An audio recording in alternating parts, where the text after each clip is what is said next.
be coming, we'll be coming.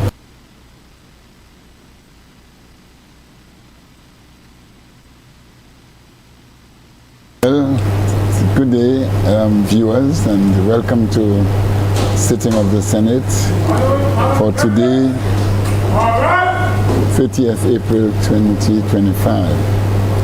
There's much we can say, but as we see the appearance of the Sergeant, followed by the President of the Senate, we are about to start the sitting to the day 2 of the sitting which commenced yesterday. So I take you over to the Senate President. Let us pray. Almighty God, by whom alone kings reign and princes decree justice, and from whom alone cometh all counsel, wisdom and understanding, we thy unworthy servants have gathered together in thy name, do humbly beseech thee, and send down thy heavenly wisdom from above, to direct and guide us in all of our consultations, and grant that we, having all private interests, prejudices, all partial affections, the result of all of our counsels may be the glory of thy blessed name, the maintenance of true religion and justice, the safety, honor, and happiness of the King, the public weal, peace and tranquility of St. Lucia, and the uniting and knitting together of the hearts of all persons and estates within the same, in the Christian love and charity one towards another, through Jesus Christ our Lord. Amen. The grace of our Lord Jesus Christ, and the love of God, and the fellowship of the Holy Ghost be with us forevermore. Amen.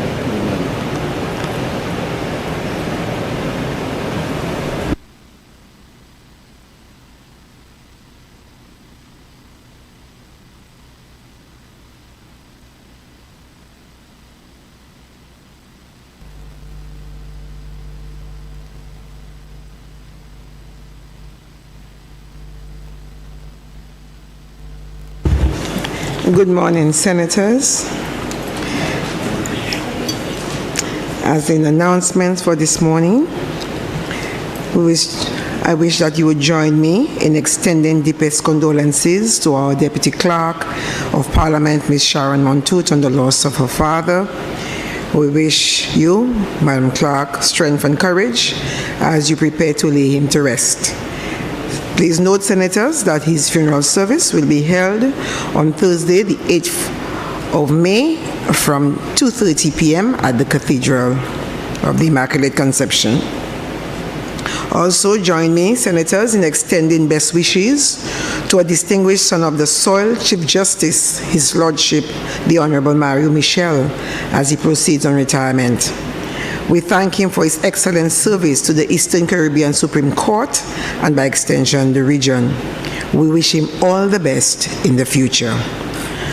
On behalf of the Senate, I wish all workers of this country a happy Labor Day tomorrow.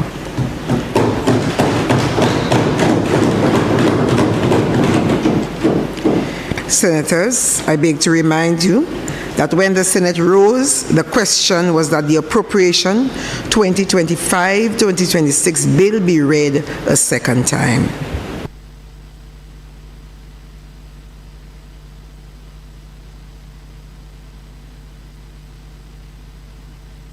Shall I pose the question?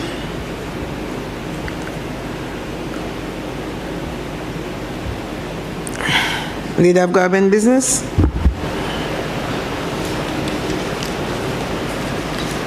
Senator Alison Jean.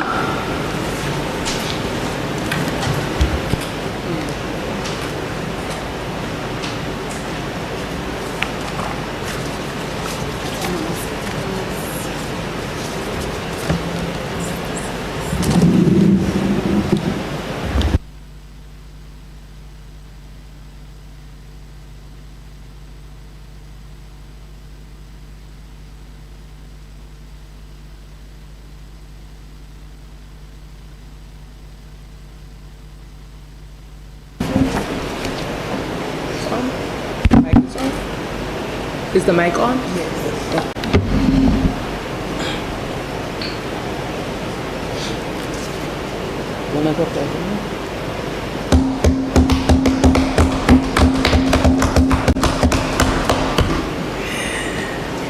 Madam President, it is with great pride and enthusiasm that I express my support for the Appropriation Bill 2025-26, which outlines the estimates of revenue and expenditure amounting to $2,057,519,900. This year's budget policy presentation by the Honorable Philip J. Pierre, Prime Minister and Minister for Finance, Economic Development, Youth Economy, and National Security, under the theme, Enhancing Our Infrastructure for Security and Prosperity, demonstrates the empathy for St. Lucians as it touches the social and economic well-being of every citizen. The Appropriation Bill, Madam President, is not just a collection of numbers. Madam President, it is a roadmap for growth and development. It is structured to address critical sectors such as healthcare, education, infrastructure, and sustainable energy, ensuring that the needs of our citizens are met with precision and oversight. Madam President, the allocations reflect a balanced approach to fostering economic resilience while promoting social equity.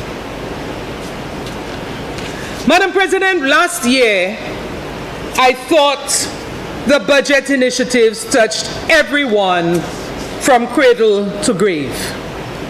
But this year, Madam President, we have an overloaded budget.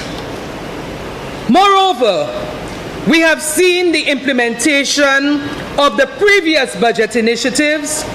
Therefore, we have no doubt that the policy pronouncements made by the Prime Minister will come to fruition very soon. First of all, it must be made categorically clear: there are no new taxes in the budget. Madame Président, moi vle di ça encore. La pani pièce taxe en budget là. Se moun nan ka try chercher tax or the budget là, mais la pani tax. Instead, Madam President, we will see reprieves of taxes. Madam President, as we delve deeper into the specifics of this budget address, it becomes evident that the Prime Minister's vision is inherently ambitious, yet grounded in pragmatism.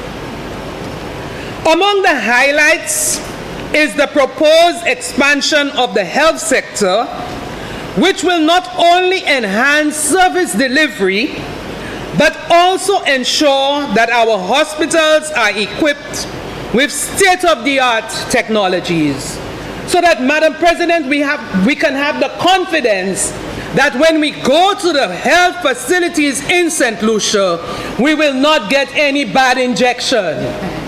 And there will be no need for us to travel overseas, because we have amassed wealth enough to be able to seek medical attention overseas. But we have the confidence because our health sector is better equipped today than it was in the period 2016 to 2021 to be able to take care of our citizens. Furthermore, the investments in education aim to bridge gaps in access and quality, empowering the next generation with the tools to thrive in a dynamic global environment. Madam President, the infrastructural commitments outlined in this bill underscore a dedication to modernizing transportation and connectivity, paving the way for economic opportunities to flourish.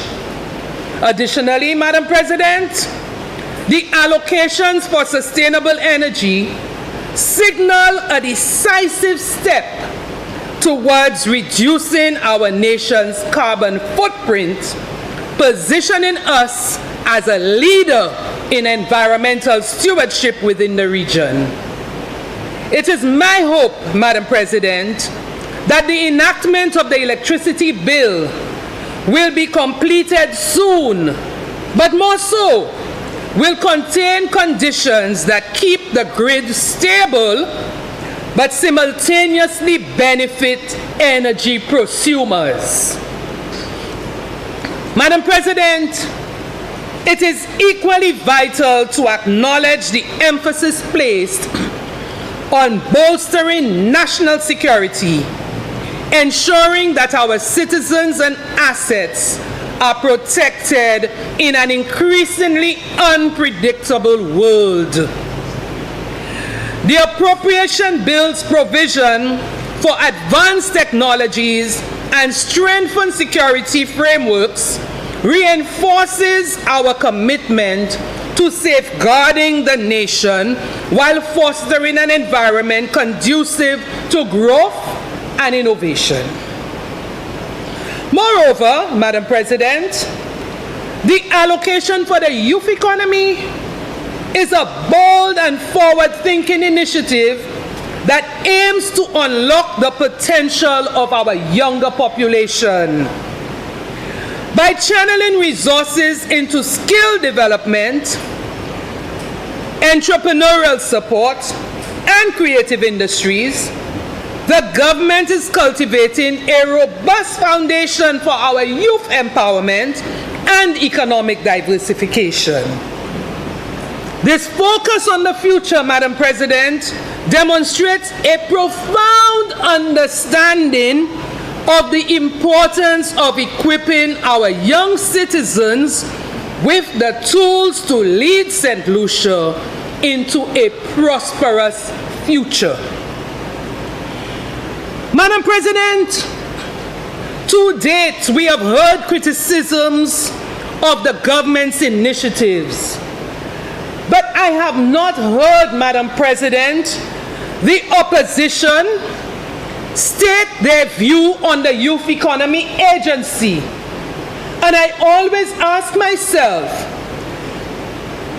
with a new administration, God forbid, by the opposition party, what will happen to the assistance to the youth of our nation? They are the future. They are the ones who will be leading our country. And I would like to hear pronouncements on their proposal for the youth economy.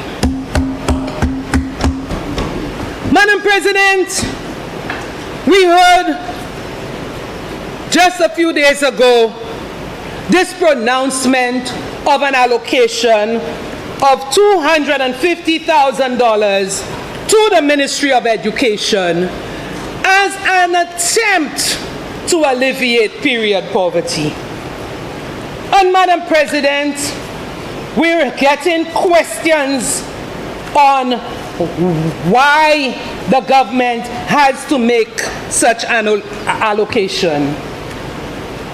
Madam President, the very person who made that pronouncement was a former minister of government who at the time accepted, and I am reading from an article in The Voice dated June 3rd, 2017 at 2:08 p.m., which reads, and I quote, "3 weeks ago, Honorable Guy Joseph accepted a check for US $40,000 from the Embassy of the Republic of China, Taiwan, and immediately handed it over to the Caribbean Hospitality and Tourism Trading Institute, CHTTI, where his wife, Dr. Wendy Bailey Joseph, serves as chairperson of the board of directors. The amount was the second and final installment of grant funding from Taiwan, totaling US $100,000 to the Institute for financing its training programs.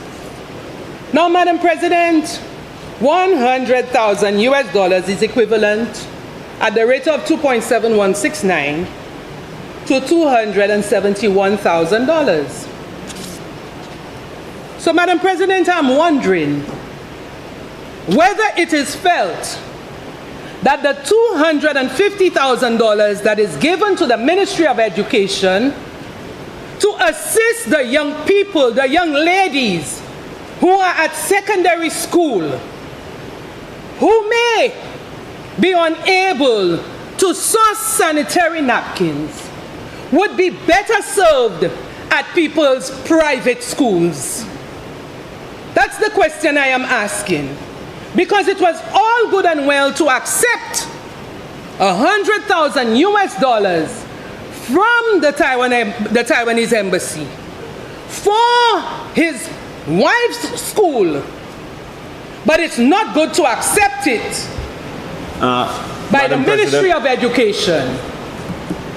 Senator Fede? Yeah. Madam President, I rise on a point of order. What is your point of order? The point of order is that the member is misleading the House by suggesting that the school was owned by the wife of former government minister Guy Joseph. If she has proof that... Senator Fede, I think she read from a document from the newspaper. No, the document she read suggests that the wife was the chairman of the board. And being the chairman of a board, if I'm the chairman of the board of SLASPA, I don't own SLASPA. If I'm the chairman of the board of Sagicor, I don't own Sagicor. That doesn't necessarily... So the member would have to provide the company incorporation documents to show us who are the directors, who are the shareholders of CHI, and who are the beneficial owners. And that is what is going to substantiate the proof of who the owners of that company is. Senator Jean? Thank you very much, Madam President. I will withdraw the statement that it was his wife's school, but the people of St. Lucia know better. Because he himself, Madam President, said if he can build 10 schools for his wife, he will build 10 schools for his wife. So I will withdraw it, but the article says she was the chairperson of the board of directors. She was associated with the school for which he accepted $100,000 US. That is the point. The people of St. Lucia know what is CHTTI, who is CHTTI, and where the money went to. But the point must be made, Madam President, where is the $250,000 better? Is it for the people of St. Lucia, the young ladies who may not be able to go to school because they cannot afford a packet of sanitary napkins? Or a school associated with his wife? That is the point. Madam President, my heart went large. But yesterday I saw the price of a packet of sanitary napkins at $32, Madam President, notwithstanding the government has removed VAT on feminine products. It is still $32, Madam President. Si a maman ni pou voye ti mamay l'école, ek yo ni tetifi, wouldn't they have, there's something called opportunity cost. They now have to make a decision, that mother has to make a decision on whether to buy bread to send the children to school or to buy sanitary napkins. And so, Madam President, an initiative by the government of St. Lucia, by the Prime Minister who cares for the young people of St. Lucia, will put in an allocation and that is questioned. Madam President, there's a young lady. She was sitting in the gallery yesterday, Karen Tobier. For the last 10 years, had an initiative called Care, I think Care Packages or something like that, where she asked around for handbags with feminine products to assist the young people in several communities. I remember contributing to that. So it's not today young people cannot afford some of these products. Madam President, you walk into airports, you walk into hotels, and you see feminine products. Maybe the men don't go into the female bathroom, so they don't know. But we go there and we see it. So to question that, but you know, Madam President, you know what I believe? When you get a budget address like that, Madam President, I ask the opposition to accept my sympathy. Because la pani en bagay en di dan sa, ou sa di ki pa bon. So you have to look for things. You have to jump from branch to branch. You have to be a Tarzan for you to be able to find fault with that. But Madam President, you know what they did? They found fault with the lowest.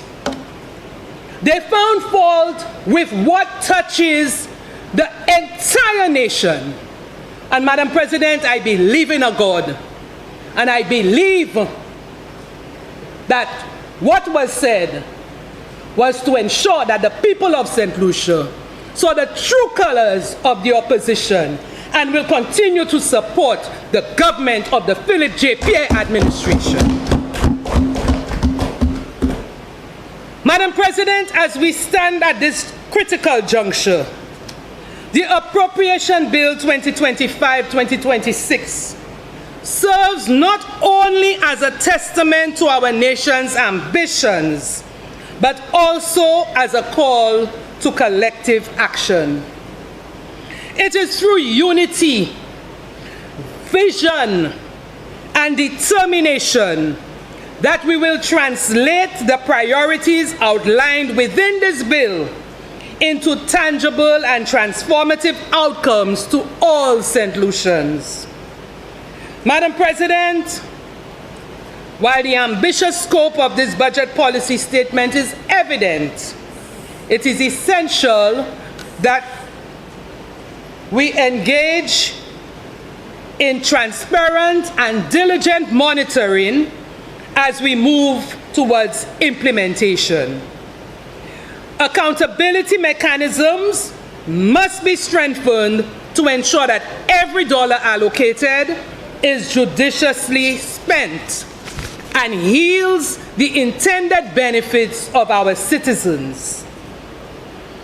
By fostering a culture of responsible fiscal management, we can maintain the trust of the public and ensure the sustainability of future investments. Madam President, as we embrace this new fiscal year, the government must also remain adaptable, ready to respond to unforeseen challenges and global shifts that may impact our economic trajectory. And we're seeing a lot of change happening around the world that will impact us.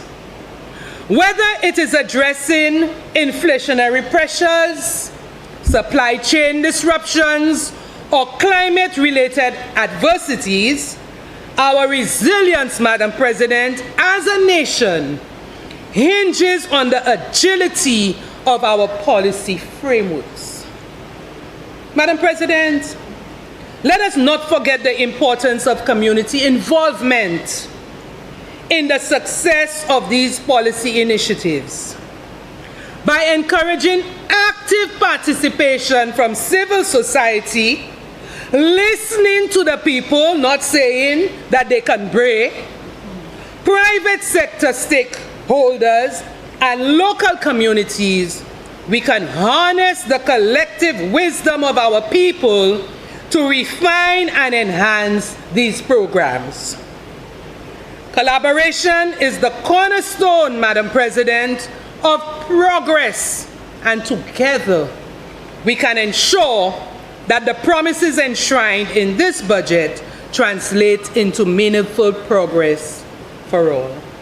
Madam President, I ask that you inform me when I have 15 minutes, because this budget is so loaded that it may take me the entire week for me to present on the initiatives. Madam President, this appropriation bill is not an end point, but a beginning, because some people believe that Rome was built in a day, and so everything must happen one time. Now, I know Honorable Philip J. Pierre has demonstrated that he is a magician, because in less than 4 years, he has done so much for the people of St. Lucia that I believe we have already gotten spoiled. So, nous voulons tout bagay en figue, nous voulons tout bagay en fisheries, nous voulons tout bagay in tourism and everywhere else.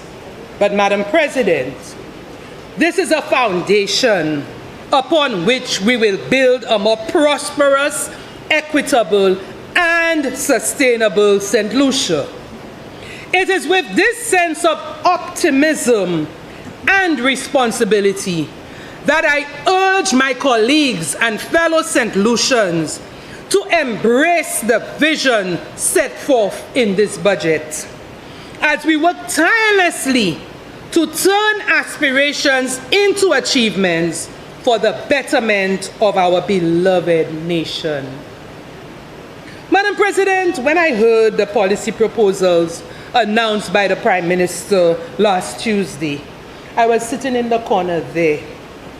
And Madam President, it sounded like a CPL 2020 cricket match, where 6s and 4s were blasted all over the field. I could not contain myself, Madam President. I got to a point where I could hardly contain myself. Listening to all these initiatives that will benefit every St. Lucian. I will focus today on some areas which I believe are worthy of emphasis, because my colleagues have taken on other sectors, so I will not delve into these. Madam President, the first 10-year passport was the first 6 runs that almost made me jump out of my seat. A simple yet profound initiative will enhance the processing of passport applications, as fewer people will be needing passports every year. This is a more efficient system, and it will improve our ease of doing business. Yo this say idea, yo no po, but it shows that our Prime Minister listens, unlike what happened before.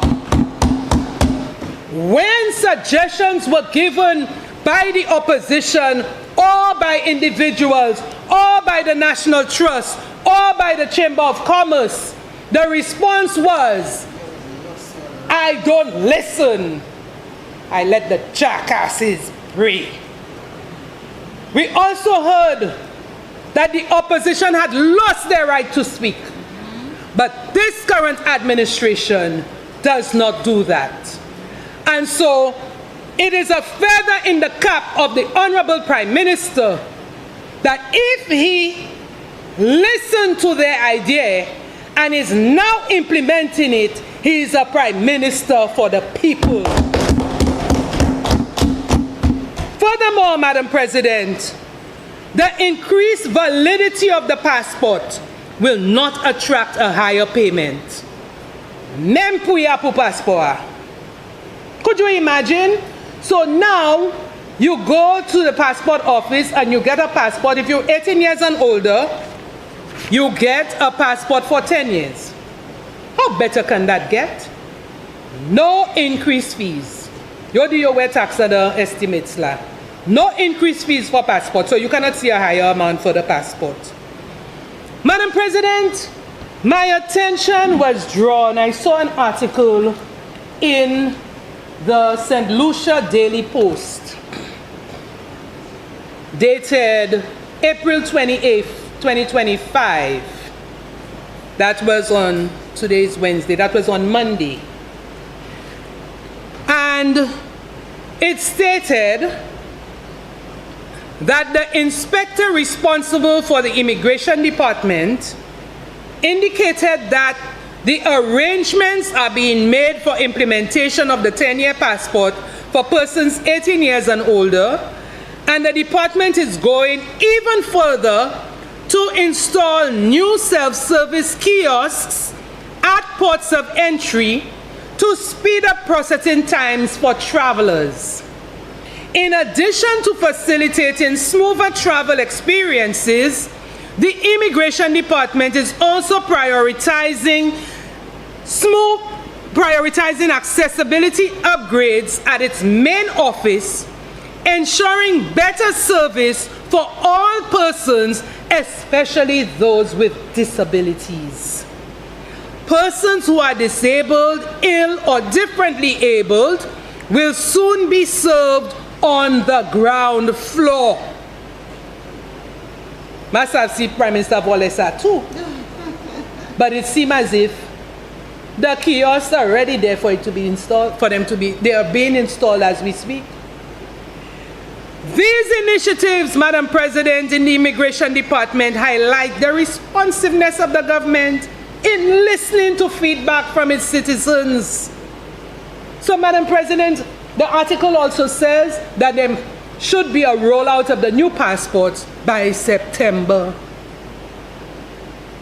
Madam President, an equally commendable initiative is the policy to convert all non-established government employees who are currently daily paid or classified as wage earners into permanent workers after a tenure of 2 years.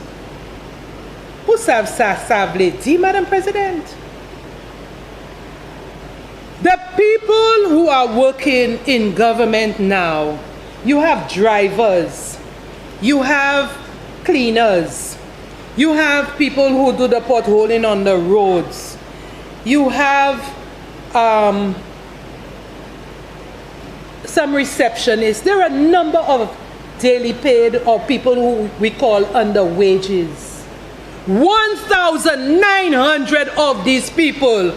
Madam President, these people cannot go to courts and get something on hire purchase because of their tenure. They are temporary. Banks would not give them loans because of their temporary tenure, Madam President. And so by making them permanent, putting them on the establishment, they will now have a better life. And so that change will positively impact them. We also see temporary teachers will now receive their salaries in August. And Senator Tuse Shalri told you the impact that that had on her. Because could you imagine, Madam President, you working, you getting the salary. August time is the time when you have to buy school books. You have to buy uniforms if you have children. You have to, the children are in the house. And if you had children like my boys, more food, you have to put more food in the house during that vacation period. You come a jeton, and yet still you don't have a salary for August. Huh? Satian Kwevche. But you know what? Our Prime Minister has made provision for these teachers. I want to hear the opposition say that this will be maintained if perchance they get into office. Senator, you have 15. Senator Jean, you have 15 minutes to complete your presentation. Thank you very much, Madam President. I'll have to make it quicker. Madam President, the Prime Minister announced that a one-off payment of $600 will be paid to government pensioners in November this year, and effective January 2025, income derived from pensions will be tax-free. No deal any tax. See your word tax at the budget law. Look for the next word, free. Tax-free. In addition, effective July 1st, NIC will increase pension payments in line with the Consumer Price Index, and police, fire, and correctional officers who have served for at least 20 years and reached the age of 55 years will qualify for an NIC pension. Therefore, they will not have to wait until 65 years to receive their pension.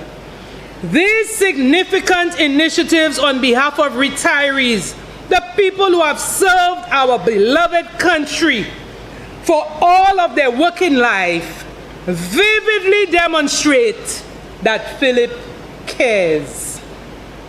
Madam President, the amendment to the income tax allowable deductions is another initiative that will benefit income earners and create more disposable income for the people of St. Lucia.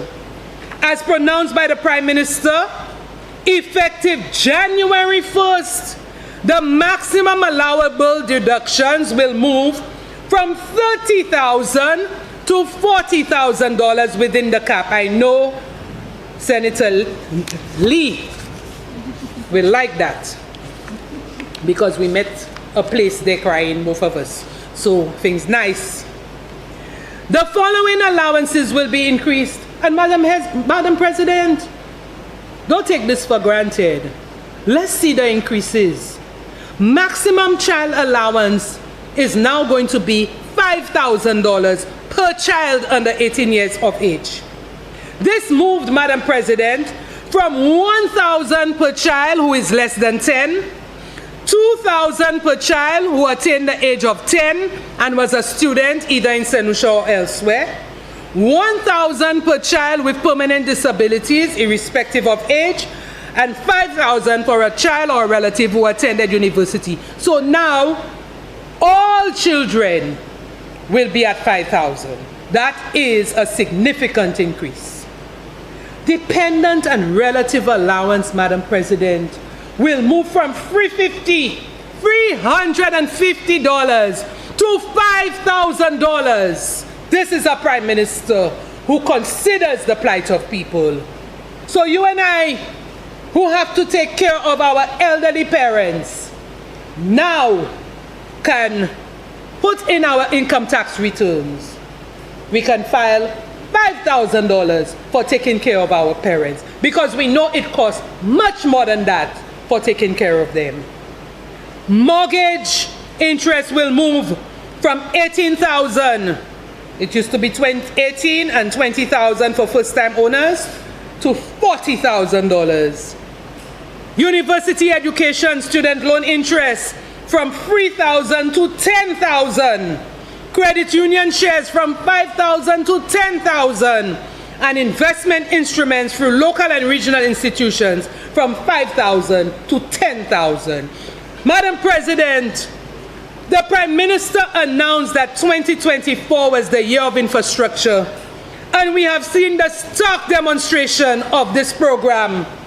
The Economic and Social Review 2024 noted at page 27 that construction activity picked up pace in 2024 amidst challenges faced, such as periodic shortages of materials and labor, which set back some projects. The sector's performance was buoyed by the continuation and commencement of major public and private sector projects, particularly hotel construction, as well as roadworks across the island. The construction sector continued to benefit from the ongoing tax concessions on select building materials, which bolstered activity in the sector. This contributed to declines in the retail prices of some items, which had risen noticeably in recent years. Preliminary GDP value-added estimates suggest that the construction sector grew by 22.4% in 2024, following a 1.1% in 2023. We see the significance of our government initiatives. The Prime Minister outlined, Madam President, the achievements in building infrastructure, health infrastructure, and announced that St. Jude Hospital reconstruction continues. Madam President, I have a feeling, a strong feeling, that one morning we waking up and we just hearing that St. Jude's Hospital is completed. Just one morning we were going to hear that. No fanfare. Although I just saw a video, I have not looked at it yet. There's a story that has been told on St. Jude. So very soon we will hear it. We're seeing renovations to the former Victoria Hospital, which is now named the Winston Paris Medical Complex. Other health facilities such as Grosile Polyclinic, Lilia Harrison Wellness Center in Miku South have been renovated. No Belrose doctrine. Madam President, I know that the entire country is awaiting with bated breath the completion and transfer of patients from the George Odlum Stadium to the St. Jude Hospital. Moreover, Madam President, the focus on healthcare infrastructure cannot be overlooked. The budget's allocation for upgrading rural health centers and launching health information systems promises to revolutionize access to medical services across the island. These measures, Madam President, will bridge the gap in healthcare delivery, ensuring that no St. Lucian is left behind in the pursuit of quality health and well-being. Madam President, there have also been achievements in educational infrastructure, and one striking gesture by the Prime Minister was the allocation of a $1 million grant to the Sir Arthur Lewis Community College to rehabilitate the science block.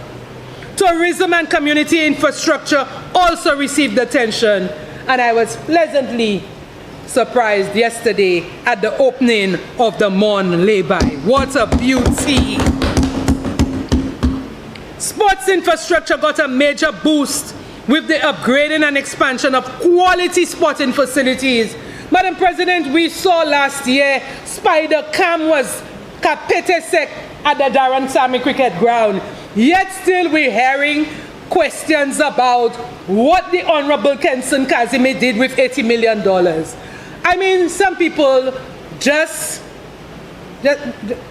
let's move on, Madam President. We saw the renovation of the Darren Sammy Cricket Grounds, rehabilitation of the Mindu Philip Park, Marshall Grounds, Grosile Mini Stadium have cricket semunna. Every night now you can go to Grosile, and I am sure the leader of opposition business has gone to Grosile and sat in the new stadium. The Wayne and Cicero playing fields got attention. Given the success of our sportsmen and women, the attention to sports infrastructure is well justified. The $80 million guarantee that we gave to the St. Lucia National Lotteries, Madam President, is speaking for itself. Because, Madam President, permit me at this juncture to congratulate Ms. J.D. Emmanuel, who attained gold medals in the 100, 200-meter races at the recently held Carifta Games in Trinidad. I also wish to extend congratulations to the swimming team, particularly Mrs. Sophia Parks, Sophia Parks, who dominated the pool in her debut appearance, capturing 8 medals, 4 gold, 2 silver, 2 bronze. Madam President, attention also is extended to the digital infrastructure and enhancements in public service digital systems aimed at improving the delivery of government services. I'm not going to go over the list of roads that the Prime Minister announced, but my attention, and I'm looking forward to it, is the reconstruction of the fallen bridge at Shock, rehabilitation of the Julian R. Hunt Highway. Madam President, you would recall that the government had already secured a loan from the QET Fund to rehabilitate, at the time it was the Castries-Grosile Highway, from Shock all the way to Grosile. I was the PS in the Ministry of Infrastructure, being part of the negotiating team for the loan. And BRAP, yo Finiexa, every time you drive up to Grosile, you have to think of the Alan Chasney, because he was the one who stopped that project, and now there's a lack of productivity when you have to drive from Shock to Grosile. Senator Jean, you have 5 minutes to complete your presentation.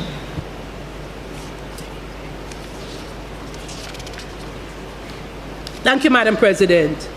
Madam President, the Hiranora Airport is going to be given attention, and we saw the saga, and attention is going to be paid to the water sector, including the John Compton Dam, raw water line, Feebles treatment plant, and the Northern Water Line. Madam President, the Prime Minister also announced the government's intention to place emphasis on housing solutions tailored for low-income families. The government's commitment to ensuring affordable and sustainable housing for vulnerable populations reflects a deep sense of social responsibility. Madam President, yesterday I went to Nyokahele by farmer. Mem Helea, Yoka di farmer hen fertilizer, yo hen water tank, yo hen this, yo hen that, make government pani policy. So I will press on with the 2 little minutes I have left. My colleagues have outlined the government's achievements and plans for the other sectors. And all in all, Madam President, we can see clearly that the Philip J. Pierre administration is truly putting St. Lucians first.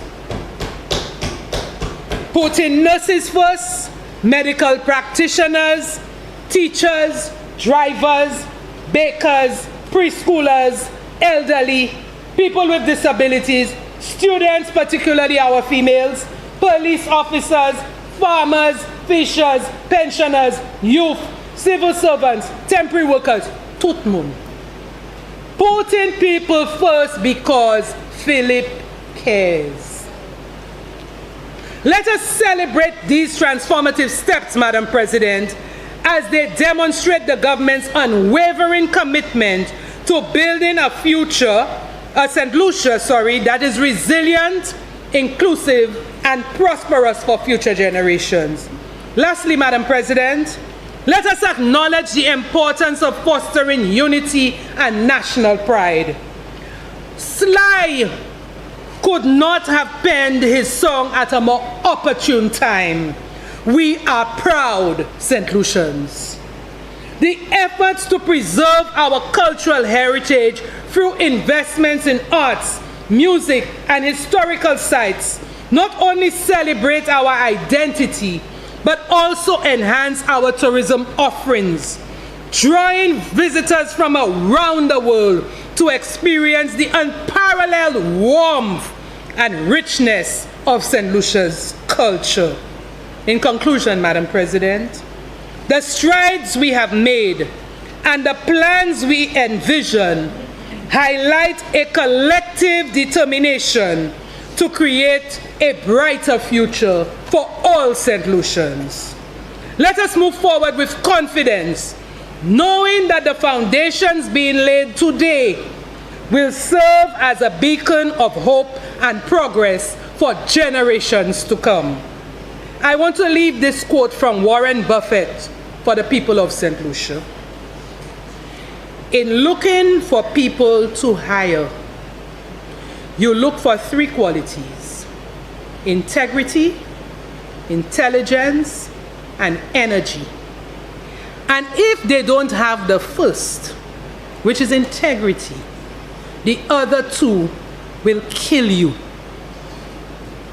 To my Prime Minister, I wish to leave this one from the good book, the Bible, in Micah chapter 6 and verse 8, which says, "He has shown you, O mortal, what is good. And what does the Lord require of you? To act justly and to love mercy and to walk humbly with your God. It is in this vein, Madam President, that I unequivocally state my support for the Appropriation Bill 2025-2026. Thank you.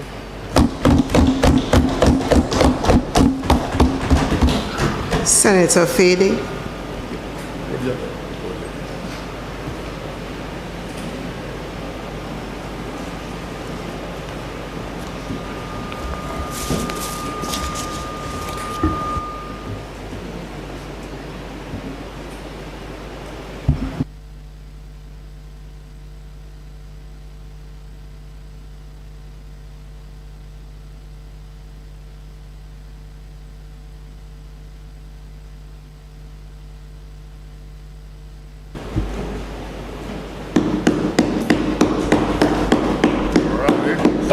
Thank you very much, Madam President.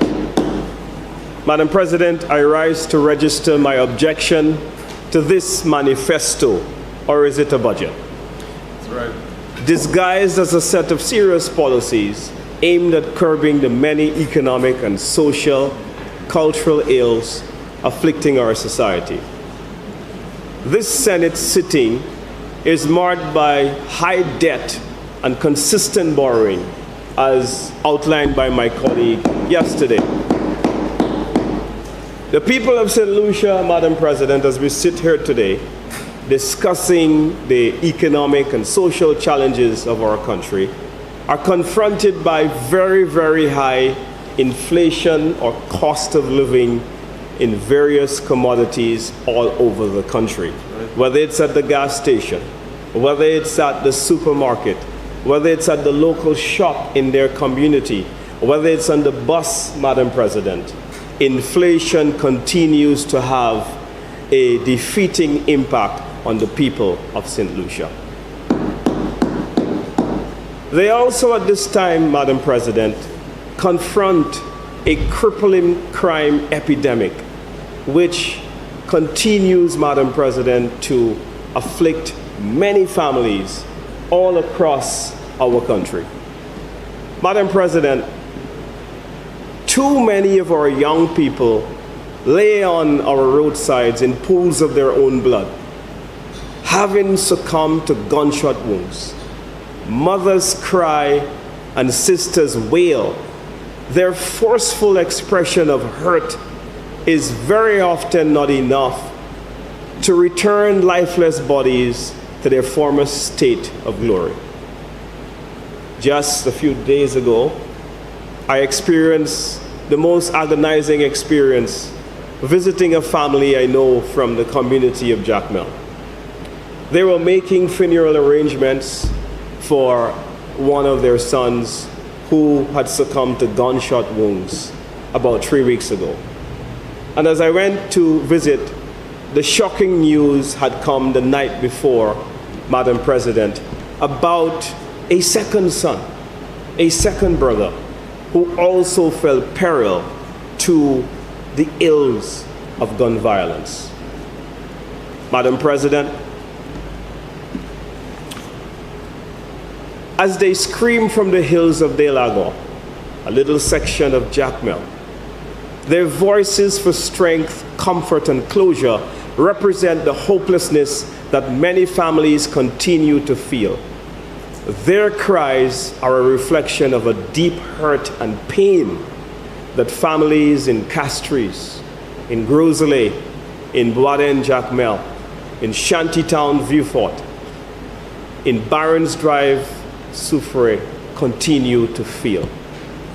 Senseless debates about crime statistics do not console them from the crushing agony of the crime wave, which has placed their very hopes and aspirations on the siege. I have surveyed the Prime Minister's speech, listened to the debate in the lower house, and contributions that I have heard so far in the upper house. And peruse the estimate of revenues and expenditure, and I have found no signal, Madam President, that the government has come up with an adequate plan to arrest the crime situation confronting the people of St. Lucia at present. What I have found, though, Madam President, are a host of piecemeal, myopic, ad hoc, vote buying, election targeting policies that are required, that are less than required and far less than the size of the problems confronting the people of St. Lucia at this time. Madam President, the question still looms large. What is the plan? Where is the government proposing to take us, the people of St. Lucia? Madam President, I want to focus a little bit on cost of living and inflation, which the Economic and Social Review has comprehensively outlined. And it's very, very shocking what you find in the level of inflation. And when you look at the empirical evidence, you see, Madam President, that the people of St. Lucia every day are facing a challenging situation. The Economic and Social Review on page 124 has corroborated what most St. Lucians live every day: the crushing feeling of prices of goods and services surging beyond their incomes. Table 28, which gives an account of the movement of goods and services, reveals that consumer prices have increased cumulatively by 12.8%, Madam President, since 2021. So we have a rate, Madam President, in 2021, 2.4%. 2022, 6.4%, which is 3 times above what normal inflation should be like. 6.4 in 2022.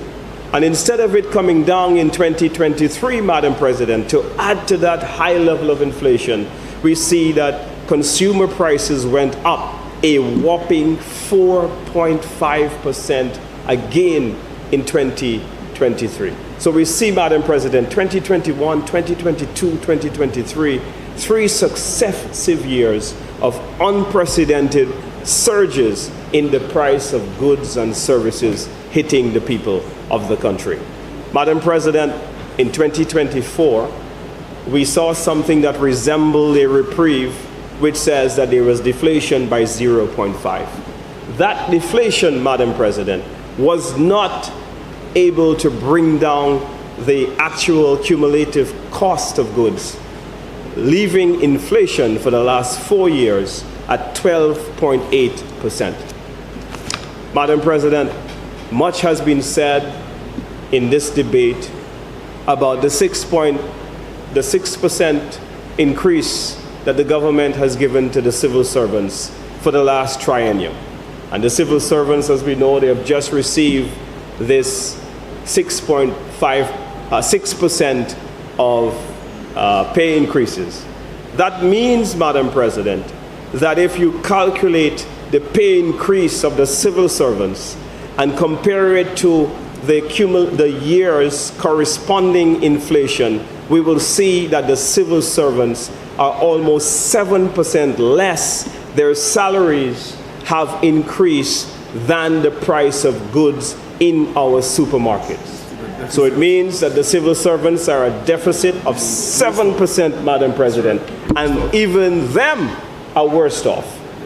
They are worse off in this economy managed by the Philip J. Perry administration. Madam President, I think, though, of the gas station attendant. I think of the person in retail working in the stores and restaurants in Castries. I think of people on the lower end of the spectrum who may not have the job stability and have the good salaries that civil servants have.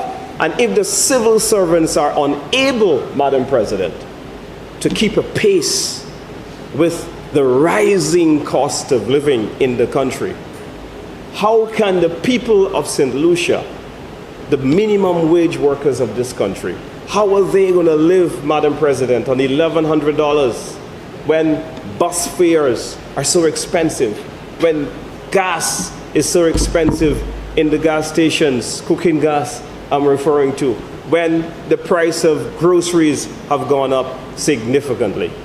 Madam President, I want to go to the consumer index category by category on page 125 in the Economic and Social Review.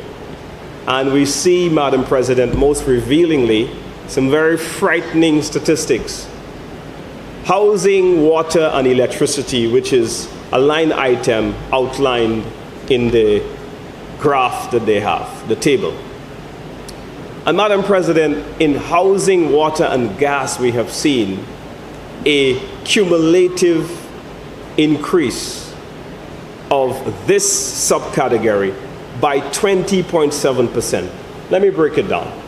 In the year 2021, Madam President, this subcategory, the price of housing, water, electricity, and gas went up by 6.8%, which is 3 times more than normal inflation. In the year 2022, Madam President, it went up by 24.1%, 24.1, 12 times more than the normal rate of inflation. Housing, water, electricity, and gas, 24.1% on the backs of the people of St. Lucia. But yet the government side is telling us that since they've come into office, that they're managing the economy well. Well, Madam President, the people's economy, the cost of goods and services, is being abandoned, Madam President. Thank you, Madam President. On a point of order, Madam President, on the basis that the member is grossly misleading the House by deliberately choosing to strike out some of the figures that he was referring to. On the same page that he's referring to, Madam, in the table 29, he referred to the cost of the line item housing, water, electricity, and gas. And he made a reference to 2021 and 2022, and his reference in that regard was correct. However, Madam President, what he failed to do is to move beyond 2022, which would show in 2023 a decrease of at least 5%, and further in 2024, the preliminary figures there also shows a downward trend. So I think in showing the figures, Madam President, that the whole picture, not just a piece of the pie, should be shown for the benefit of the people. Senator, he did not. May I have a moment, senators? The presiding officer shall be heard in silence. Senator Toussaint Shalry, Senator Fede did not mislead. He picked out what he wanted to make reference to. However, it is your side to, in your continuation of presentations, to allude to that, but we cannot say that he misled the House. So I just want to be let's be guided by that. Please proceed, Senator Fede. Let people rebut. Madam President, if the member listens to me correctly, I started out by saying that from 2021 to 2024, that there is a net inflation in this subcategory by 20.7%. Okay? Now, if I just told you that in 2022, it was 24.1, and in 2021, it's 6.8, we're already over 30%. But if the senator would allow me, I would have gone into 2023 and 2024, because it's actually in my presentation. But I'm expounding on the fact that 2022 was such an extraordinary year at 24%, that this would have been shocking to the pockets of more people. So I am going to explain, because the period I'm dealing with is 2021 to 2024. So I'm not leaving anything out. On this side of the House, we only debate the truth. Now, in 2022, as I was saying, that at 24.1%, with housing, water, electricity, and gas going so high, this would have no doubt affected the people in St. Lucia in ways that they would never imagine. How does someone budget for a 24% in their housing costs in 1 year? How does someone budget for water and electricity and gas going up 24%? How do you do that? When you go to your boss and you say, boss, things are tough, can I get a pay increase? Do you believe that any business in St. Lucia could withstand a 24% payroll increase just like that by snapping their fingers? That's impossible. And this is what the ground is dealing with. This is what the pragmatic St. Lucian experience is like. People are having to juggle bills. You see them in the supermarkets, and you see them with a list, making sure that they are very, very, very committed and structured and focused on how much they spend at that time. Beg your pardon? You go with your list? That's very good, Madam President. That's a very good habit. I go without my list, and that's why I go to the supermarket too often. But I get a list sent to me on WhatsApp. Yeah? And so 24.1% is a massive increase. Now, I want to bring the Senator, my presentation here. I'm now going to start talking about the downward trend of 2023 and 2024. So it was always my intention to give the true picture of what was happening. So we see, encouragingly, that in 2023 it went down by 4.1%. In 2024 it went down by 6.1% as well. However, when we do a comparison and we net off the declines, they are still coming in too low, and the increases are too high because we've had shocking years in 2021 and 2022 at a massive 24%. And everybody needs gas, everybody needs to pay rent, everybody has a mortgage of some sort. There's Lucia bills. I remember 1 year the Economic and Social Review showed that the electricity bill had gone up 30% on households, and there were more consistent disconnections by the electricity company.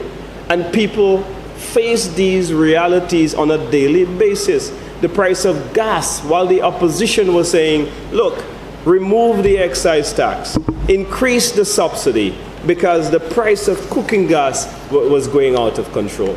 And we see here that there is empirical evidence to show that people are going through this. Now, here is another one, Madam President, and I want to put the senators opposite that I am going through the years 2021, 2024. But when you add up the movements of goods and services on transportation has gone up in those 4 years by 34.5%. And the breakdown is as follows. In 2021, Madam President, 4.8%. In 2022, 5.5%. In 2023, transportation costs went up 16.2%. Who can withstand a 16.2% in your bus fares, in your transportation budget? This is an aspect of the economy, Madam President, that is crushing the pockets, the emotions of many families, because they are finding it hard to withstand the shocking prices that they're seeing at every turn they go. We look at 2024, 8%. This is 4 percentage points above what normal inflation should be like. And here the transportation costs of individuals are going up by as much as 8% in 1 year. And from 2021 to 2024, 35.4% in that subcategory of transportation. So someone from Canaries, Madam President, if they are working on minimum wage, coming to Castries, Senator, and they would have to pay $7 one way on a bus. And that adds up to $14 a day, $70 a week, or $280 per month, just in transportation. And let's say lunch is $20 on a daily basis. That adds up to $400 on a weekly basis. So between lunch and transportation, you're coming to town trying to find a little job to look after yourself and your family. We see that you're already paying $680. Now you have $420 left to pay Lucia, to pay Flow, to pay courts. I mean, the level of repossessed items we're seeing now, and courts is not coming during the day, you know, Madam President. Courts is not coming nighttime to say, let me spare you the embarrassment. Courts is coming during the day while all of your neighbors are watching, and everybody have to see that the little fridge which you bought for Christmas, that courts came in April and take the fridge because you cannot meet up with the payments of this fridge. And this is what people are going through on a daily basis. And so when you talk about your skillful economic management, we are saying that as much as you are trying to come up with a little bit here and a little bit here, that is not enough to address what people are feeling on a daily basis. And the numbers clearly, the empirical evidence in the economic and social review don't support the arguments that are being made on the other side about the real economy, the people's economy. That's right. Madam President, you see there's a danger when... Senator Jean. Thank you, Madam President. On a point of order, the member made a statement which suggests that the social and economic review does not reflect what the government is saying. This is erroneous, Madam President, and he needs to retract that. Senator Fady. You heard Senator Shaw, your statement that the economic and social review does not reflect what the government's true picture is. What say you? Well, Madam President, Senator Jean, myself, we have the same information, and it is subject to various interpretation. She believes that a 34% increase in bus fares reflects what the government is saying, that everything is great and the economy is being wrong. Well, I'm saying that no, that's not the case. Okay, so you're saying that you disagree with the economic and social review? No, the economic and social review is saying that prices are going up. Okay, but and I'm substantiating it all through. And she has not shown me where it has said that prices are going down. That's right. Senator Jean. Madam President, to make a blanket statement like that is what is erroneous. The member can cite the various areas, but the blanket statement is what is erroneous. That's what I wanted to bring to your attention, Senator. Senator Jean has said that you made a statement that what is in the economic and social review does not reflect what is the government's actual picture. So I ask you to respond to that. That statement that you made. Well, I want to say to the Senator, Madam President, through you always, that Parliament is where you parlay. It represents the citadel of a democracy. And in a democracy, people are subject to various interpretations. Madam President, you listen to economists, and they look at figures.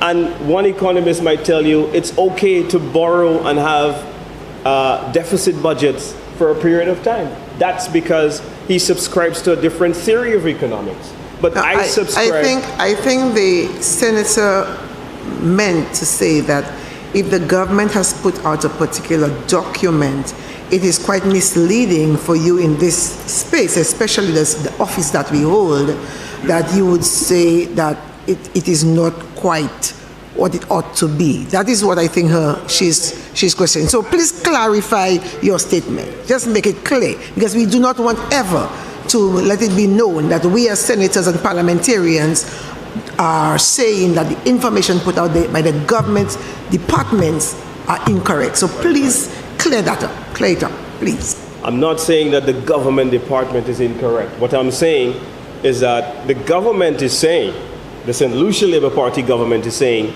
that the economy is great. I am saying with high inflation, as outlined here in the Economic and Social Review, with agriculture production, and I'm going to show the banana industry is in crisis, with tourism having returned to the 2019 numbers 5 years later, as outlined here, that this does not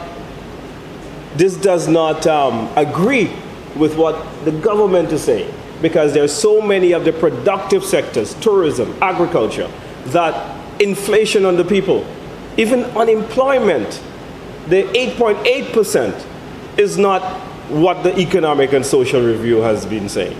It's 10.8, and the reason is not that we're creating jobs, it's because the size of the workforce has shrunk. So given all of those economic indicators, it is my view and how I interpret the Economic and Social Review is that it doesn't corroborate what they are saying. They are saying, Madam President, that they are taking care of the people. But the Economic and Social Review says tax revenue went up by a significant percentage, and that the gas prices, the average price of crude oil on the market, for example, right, averaged $70 a barrel, and they did not pass on those savings to the people. It's all written here in the Economic and Social Review. So what I am saying is that what I interpret from here, this also tells us that they have become the first government to increase the debt stock by $2.5 billion. Thank you, Madam President. I rise on a point of order that Senator Fede is misleading the House. While he is citing the Economic and Social Review, he keeps holding it in his hand, but what he says is not consistent with what he's quoting from the review, and I shall give you the example that I rise on.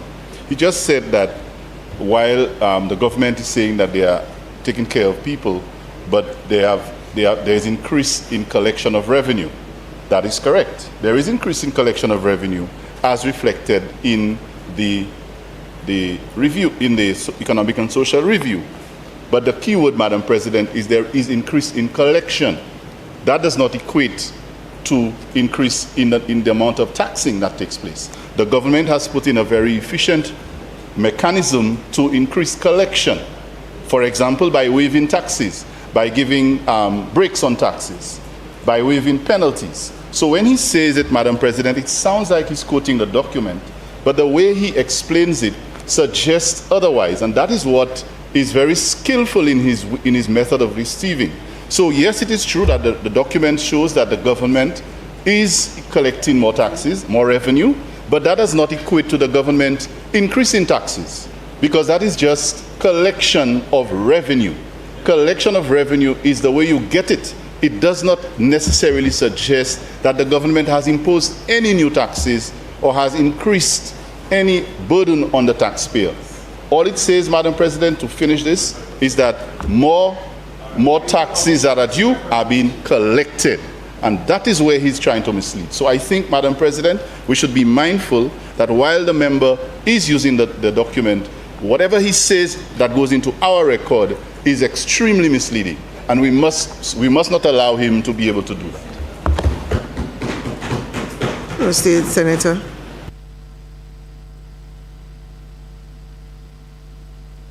So, thank you, Madam President.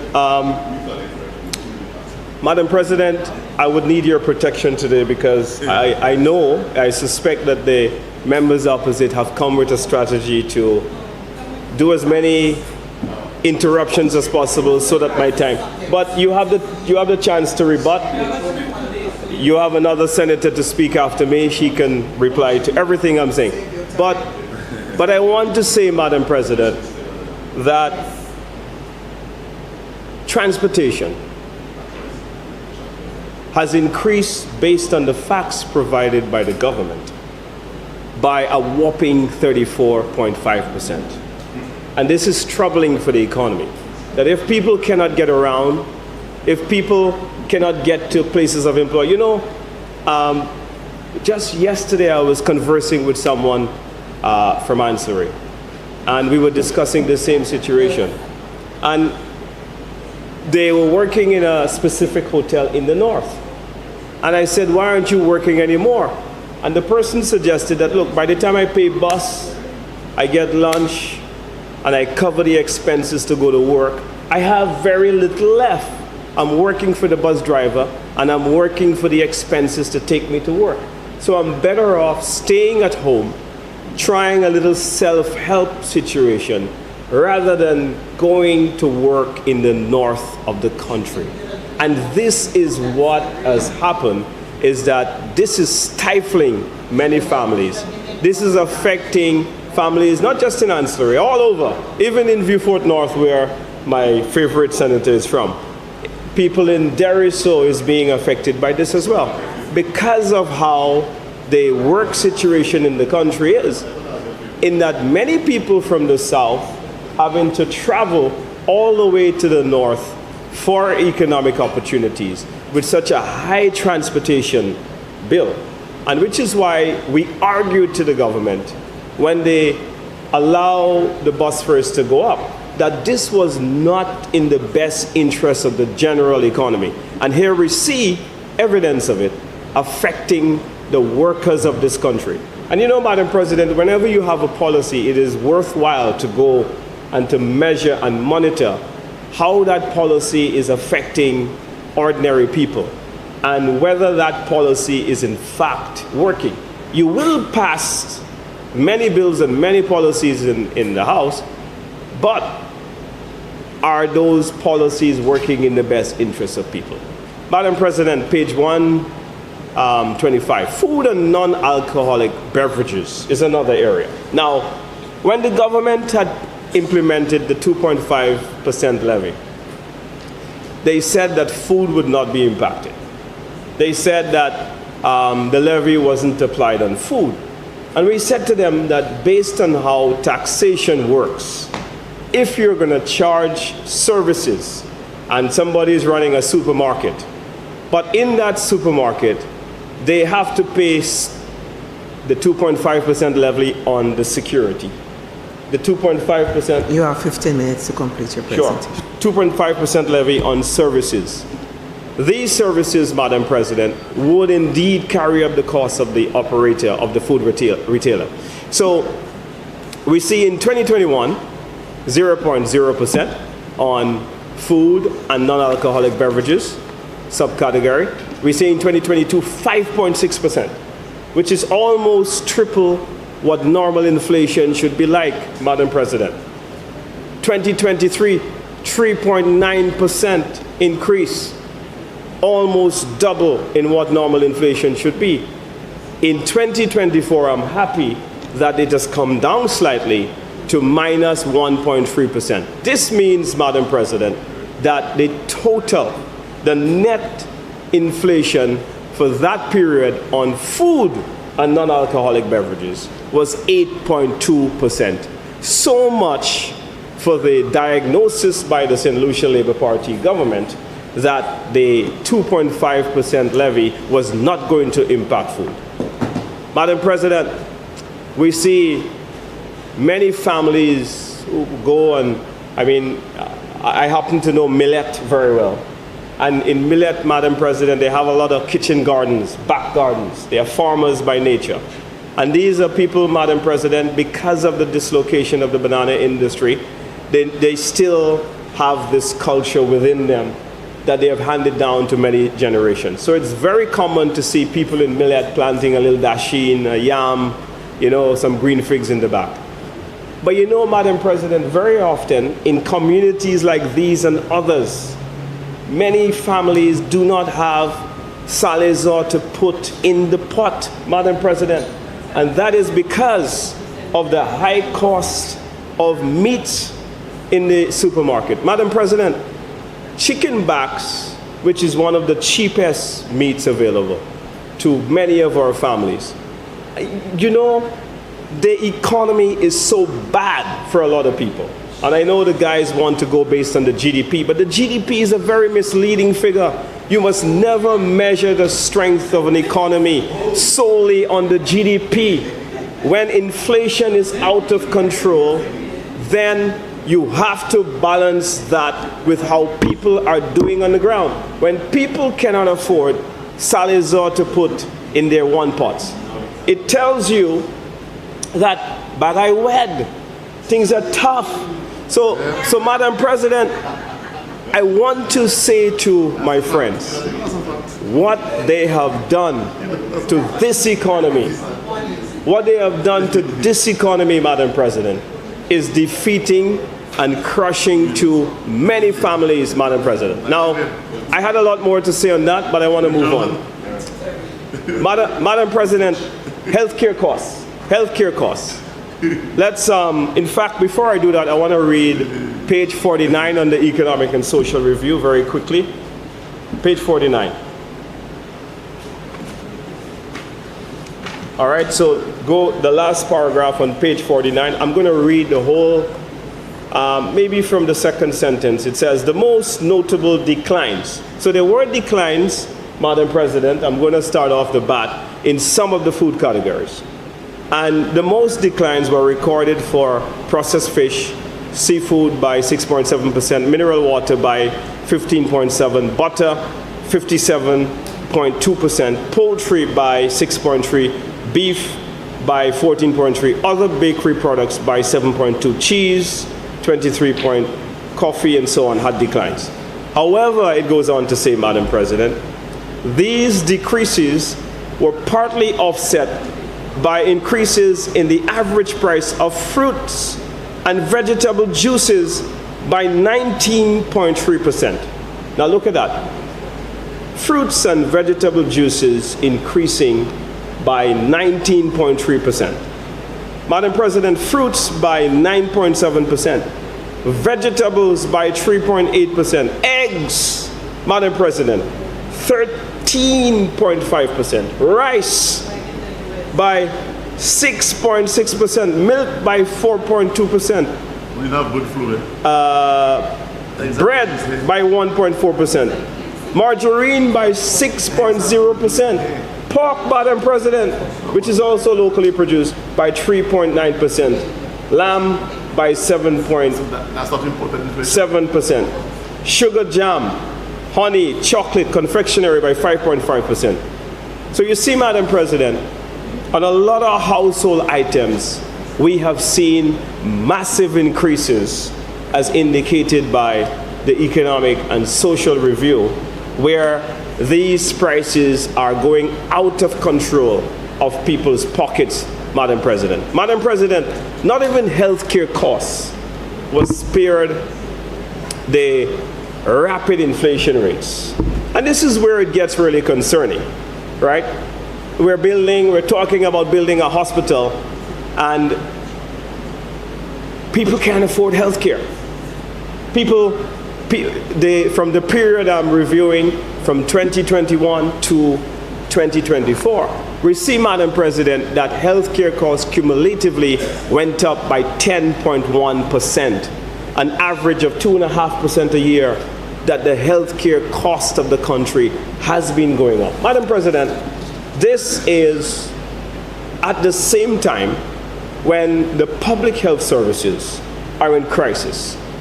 We know very well that people go to Owen King EU hospitals and they have had challenges with getting a bed.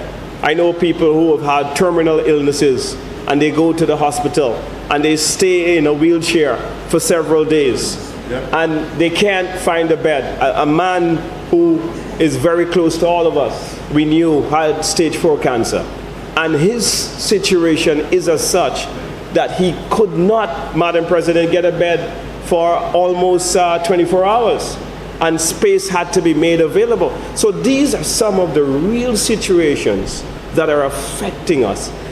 There have been reports of doctors having to buy supplies for the hospital. I see that the Minister of Health said publicly that there was a $48 million debt. And so because of the fact that the government has not settled that $48 million in debt, that there are many suppliers who would have closed the account of the hospital and not making very basic supplies like bed sheets and toilet paper and things that you need for the smooth running of a hospital. Medication, people go and they can't afford to get medication, oftentimes not available. And so we see them having to go to the private pharmacies now. And to face these very painful prices is what the state of the economy is what the real situation on the ground is. So when we talk about the GDP, all it takes was for the hotels to do well and the GDP can rise. But the employees do not necessarily get a pay increase in the GDP that you measure, Madam President. That is the point that we are making here with these inflation figures. And it is crushing to those families. And so now, Madam President, there has to be more dexterity in economic planning to make sure that there is a comprehensive plan so that the economic policies can go and trickle down right to the hearts and to the ground of the people of St. Lucia, Madam President. So which is why I'm saying that what the government has said, I am not going to say that I agree with everything. Madam President, I want to go to the labor force and employment on page 54. The unemployment rate declined from 14% to 10.8. Unemployment in 2024 was not 8.8. And so I want to make that clear that the Economic and Social Review has said it is 10.8%. Senator Jean? Yes, Madam President. Senator Jean, please wait for me. Okay. What is your point of order? The member is misleading the House. There has never been a reference in this budget address to an 8.8% decline in unemployment. The figure has always been 10.8%. The 8.8% was referred to at previous sittings, which was recorded for the period October to December 2024. But 10.8% was referenced by the in the Social and Economic Review and not the 8.8%. Therefore, the member needs to retract that because it was never said on this side of the table. Thank you. Senator Fede. Thank you, Madam President. I said unemployment is 10.8 and not 8.8%, and I never said it was said here today. It was certainly advertised outside. And if anyone I'm giving clarity, if anyone was under the opinion that the unemployment rate was 8.8%, I'm just clarifying that based on what the Economic and Social Review says, it's 10.8%. Senator Jean. Madam President, I reiterate, it was 8.8%, but that figure was referenced for the period, the last quarter of 2024. So if any reference was made to 8.8%, it was correct, but not for the year, for the last quarter. Clarification made. Proceed. Thank you very much for the clarification. And so, Madam President, this is what the Economic and Social Review says about the unemployment and why it has declined. It's nothing masterful, and this is why I say to you, Madam President, that I don't agree that the government is managing the economy well. The Economic and Social Review says this: the working population age, which comprises individuals 15 years and older, was broadly unchanged. So we had a working population, the size of the workforce was unchanged. Population growth rates, Madam President, have been declining, and this would have been a large factor. So two things. One, unchanged size of the workforce. But then the second thing happened, and I go on to read, By Madam the way, President. Senator, you have Just to interrupt, you have 5 minutes to complete your presentation. Madam President, I don't get an extra 5 for all the planned interruptions? In case you had not noticed, I have given you 5 extra. We were not even aware. I messaged the clerk to tell her I gave you 5 minutes. So you had graced 5 minutes already. Thank you, Madam President. Thank you so much. So the labor force, which comprises the employed labor force and the unemployed average of 109,160 in the review period. Then it goes on to say that this outturn was 3.6% lower than the size of the labor force back in 2023. So we see, Madam President, that almost 4,000 people opting out of the workforce, Madam President, hence the lower unemployment rate. And it is not because the Labour Party has generated any significant amount of jobs. So 2 things are happening: unchanged workforce, and not because the Labour Party has done anything. Madam President, page 15. I want to get into the tourism numbers quickly in the last 3 minutes I have. On page 15, Madam President, it tells us that the tourism industry is not having any record-breaking year, but that and the Senator mentioned it yesterday, overall arrivals to the destination when compared to 2019, it's on page 15, I'm not reading, I'm just paraphrasing. Yeah, but it's on page 15, it could be found there. Paragraph 2, yeah. 1.5. Yes, yeah. So it says, in the second sentence, it says, the total number of visitors to St. Lucia grew by 16% relative to 2023 to 1,215,000 in 2024, albeit 5% below the pre-pandemic levels of 2019. So that's very clear. So the overall arrival numbers, Madam President, are not back to 2019 levels. We have not fully recovered. We've only recovered in the hotel side of the business. The yachting sector is still significantly down, Madam President. It's in the yachting sector, we had in 66,000 in 2019. 2024, we're like 42,000 in terms of yacht arrivals. Cruise arrivals, Madam President, we're at 92% of where we were, means that we are 8% below. Madam President, the government is stating in the total expenditure that they have raised $1 billion extra over 2019. And this is despite the fact that there were less bed nights, Madam President, and there was just a 3% uptick in the arrivals. Now, the IMF has said this about that.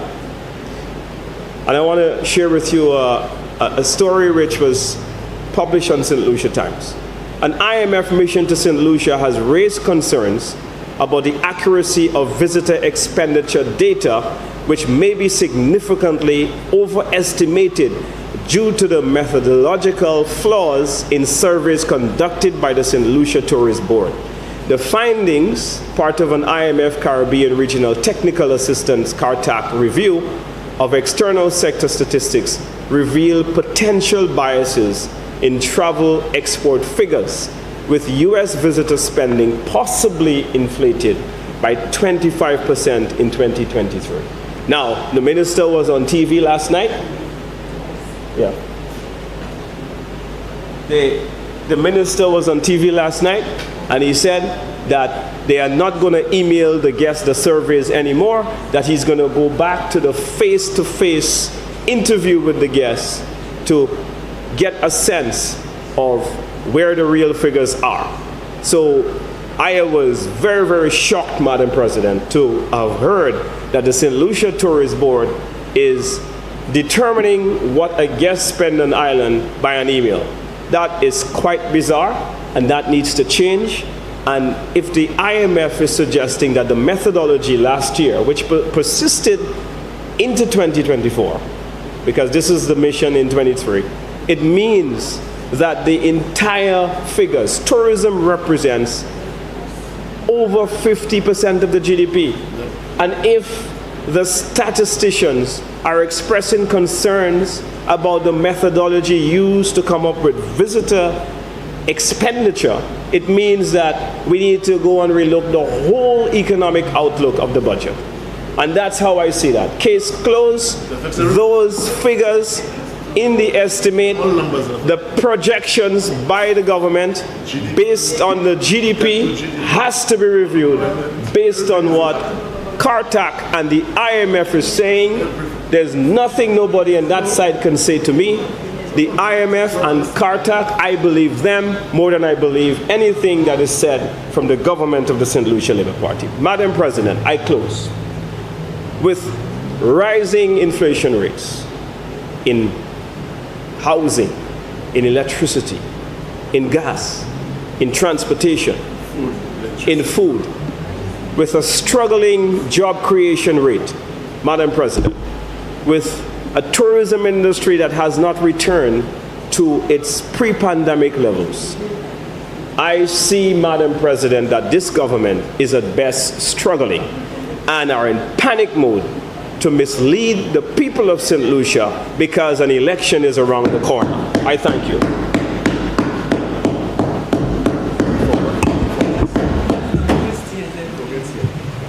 Senator Jawahir.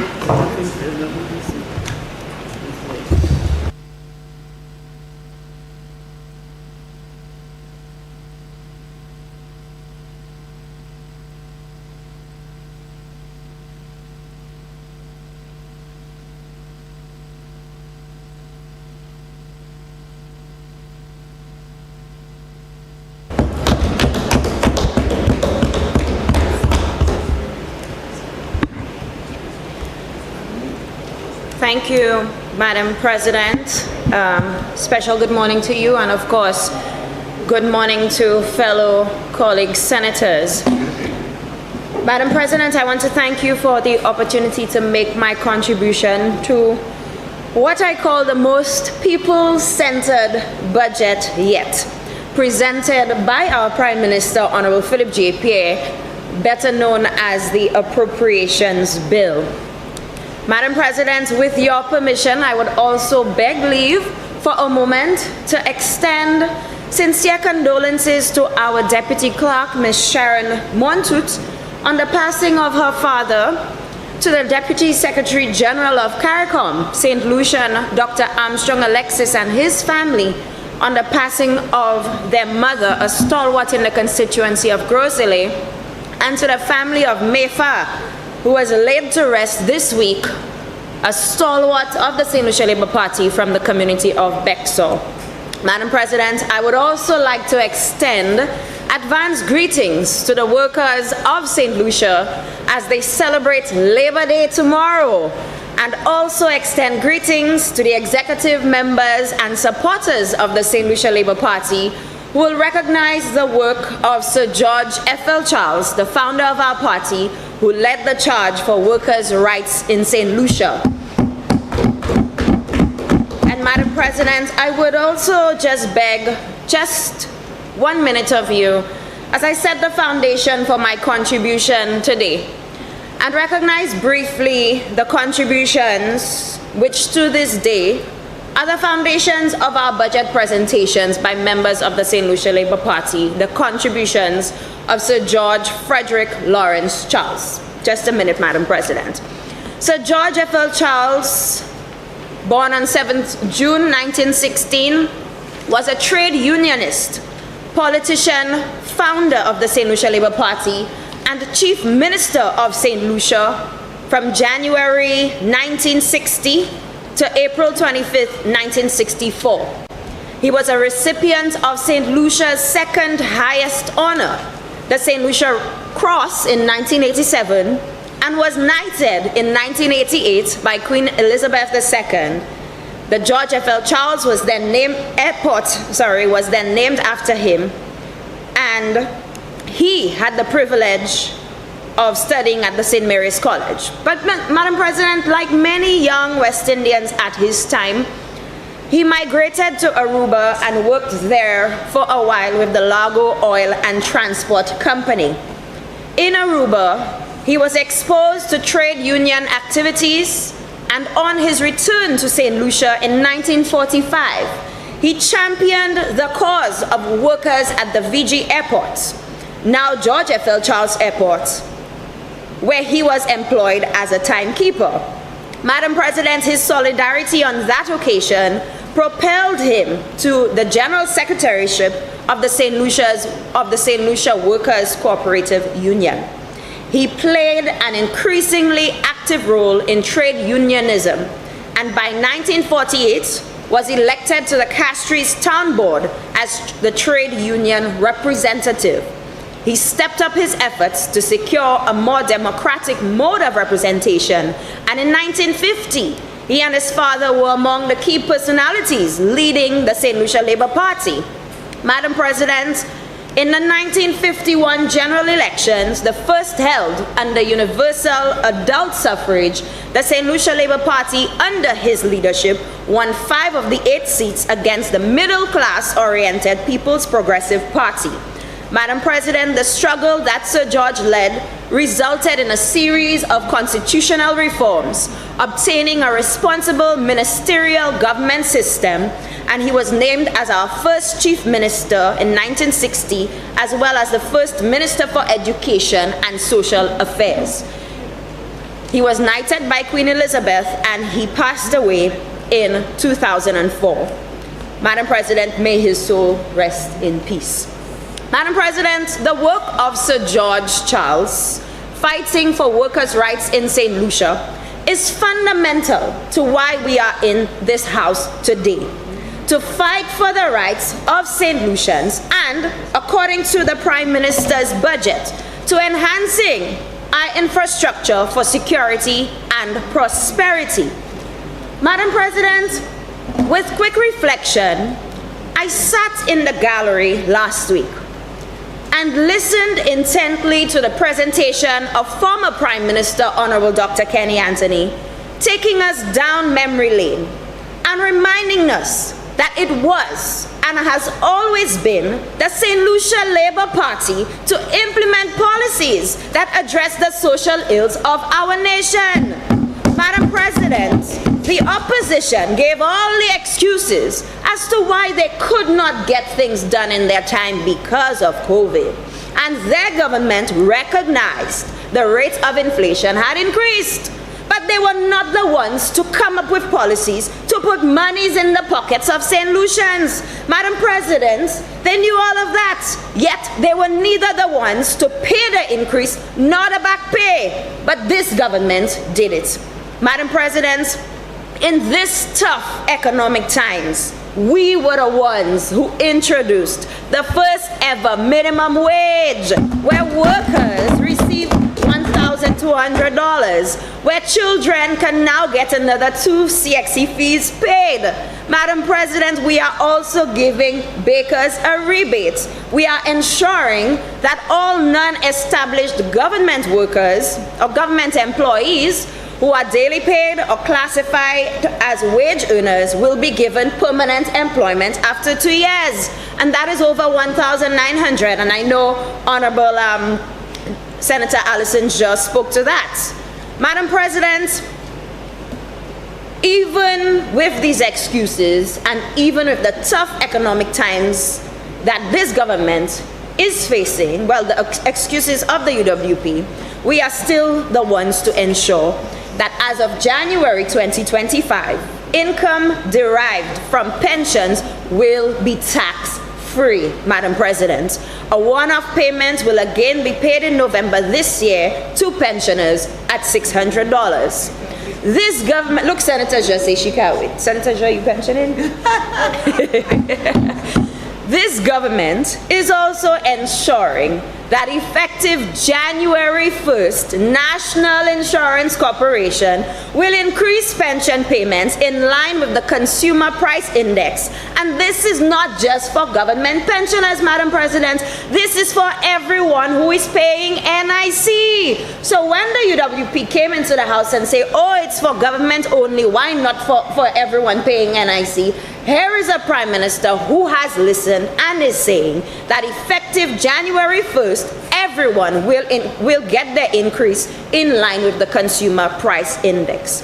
So when the opposition wants to come here about how they could not address inflation, we are doing it, Madam President, because we are not coulda, woulda, shoulda. We are doing it for the people of St. Lucia.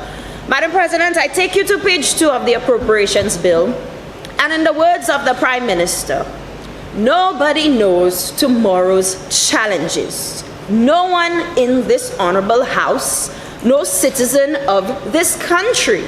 But I stand here today with confidence and say that St. Lucia is ready for whatever may come its way.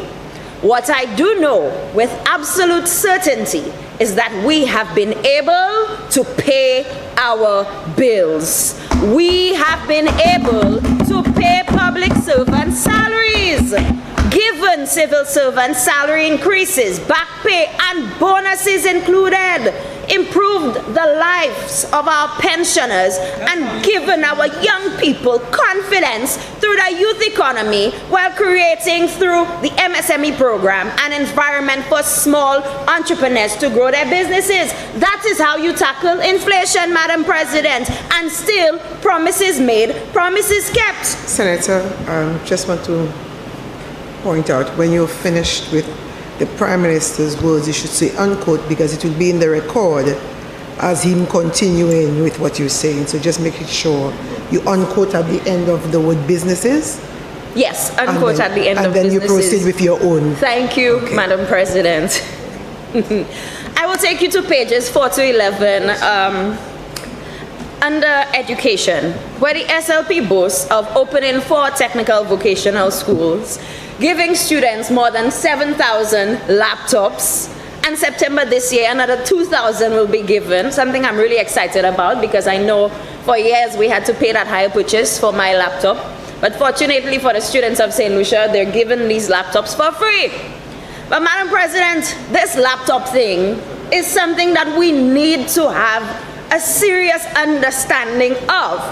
And I want to pause and help the opposition understand something so critical, that they either are ignorant to what it is, or they are deliberately deceiving the people. Madam President, I heard Senator Polius yesterday, and it's such a pity she isn't here today to hear this. But for the record, and thankfully to GIS, she will hear this.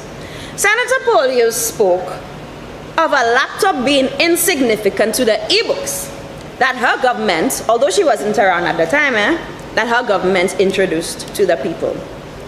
Senator Polius spoke of Trinidad introducing ebooks to schools. But what she did not tell you, Madam President, is that Trinidad did not do away with their laptops, you know. Madam President, the ebook is a subscription where books, actual books, are digitized. That is all it is. So for example, and I know Senator Shalry alluded to it yesterday, I can get my Amazon Kindle subscription on an Amazon Kindle, or I can get it on my laptop. Madam President, nowhere in the world can a book replace a laptop. Laptops are versatile, offering a wide range of functionalities, introducing web browsing, documenting, gaming. You know, when your child go to Castries Comprehensive like me, I had to learn technical drawing, I had to learn all of these things. You can't get that on an ebook. You cannot get that on an ebook. But there is a reason why the UWP does not believe in laptops. And I will tell you why. In 2018, somebody said, and I quote, "I am yet to be convinced the monies that would be spent, that would have been spent on last year's laptops, and this year's laptops, and next year's laptops, and the year after that, that money would be better spent in equipping the schools with either new IT rooms or to add on those that are inadequate." And you know who said that? Gail Rigobert, former Minister for Education. So if the UWP believes that it is better to put the computer in the school so your child does only IT for one course rather than giving you a laptop to go home with, when they have to go home, how do they do the SBAs? How do they do the SBAs? Such myopic and backward thinking. But it explains why they are where they are. And they are unfit to represent the people St. Lucia. But by the way, let me congratulate Honorable Jeremiah Norbert on a fantastic inaugural jazz aviation. She guilty like a the Seusa. Oh, sorry, Madam President. I guess I should not say that. But these same people were present at Jazza Viege in Mikunov. So let them enjoy the goodies that this SLP administration is presenting to the people, because it is not just for some. They are also benefiting. It is for the people of St. Lucia. Madam President, speaking of myopic thinking, I was taken aback by the comments, the ignorant comments of a former parliamentary representative, the deputy political leader of the United Workers' Party. Disgraceful comments on the government's support to young girls in schools. Madam President, can you believe that the Prime Minister, in his caring and compassionate way, has allocated $250,000, and I see the leader of opposition business is making his way out, because yesterday he had an opportunity, today he had an opportunity to present on sanitary napkins being available in schools. He refused to do so, but he's on his way out. But Madam President, the Prime Minister, in his caring and compassionate way, allocated $250,000 for the purchase of feminine hygiene products for secondary schools to reduce the incidence of period poverty effective September this year. And the opposition has a problem with that. Madam President, when we were in opposition and I debated on a bill on VAT exemptions and begged the UWP to remove VAT on sanitary napkins, they laughed at me in 2020 and they said, you're seeing things overseas and you want to do it here. Madam President, yes, Scotland passed the bill at the time in 2020 to ensure that schools had sanitary napkins. But this United Workers' Party believes that this is wasteful. They are telling you, St. Lucia, that this is wasteful and shameful. And I am wondering, shameful, Madam President? How dare the opposition call this shameful? What is shameful is not standing up to denounce the words of their deputy political leader. None of them stood here and defend the women of their constituencies or the communities where they are part of, because who feels it knows it. I was completely disrespected. I felt disrespected. And I look at people who came to the gallery and listened to even the opposition speak yesterday, and not even that they could speak to. Madam President, government of St. Lucia is proactively implementing policies to eradicate period poverty, recognizing it as a pressing public health and human rights concern. And Madam President, we are one, ensuring educational equity in doing this.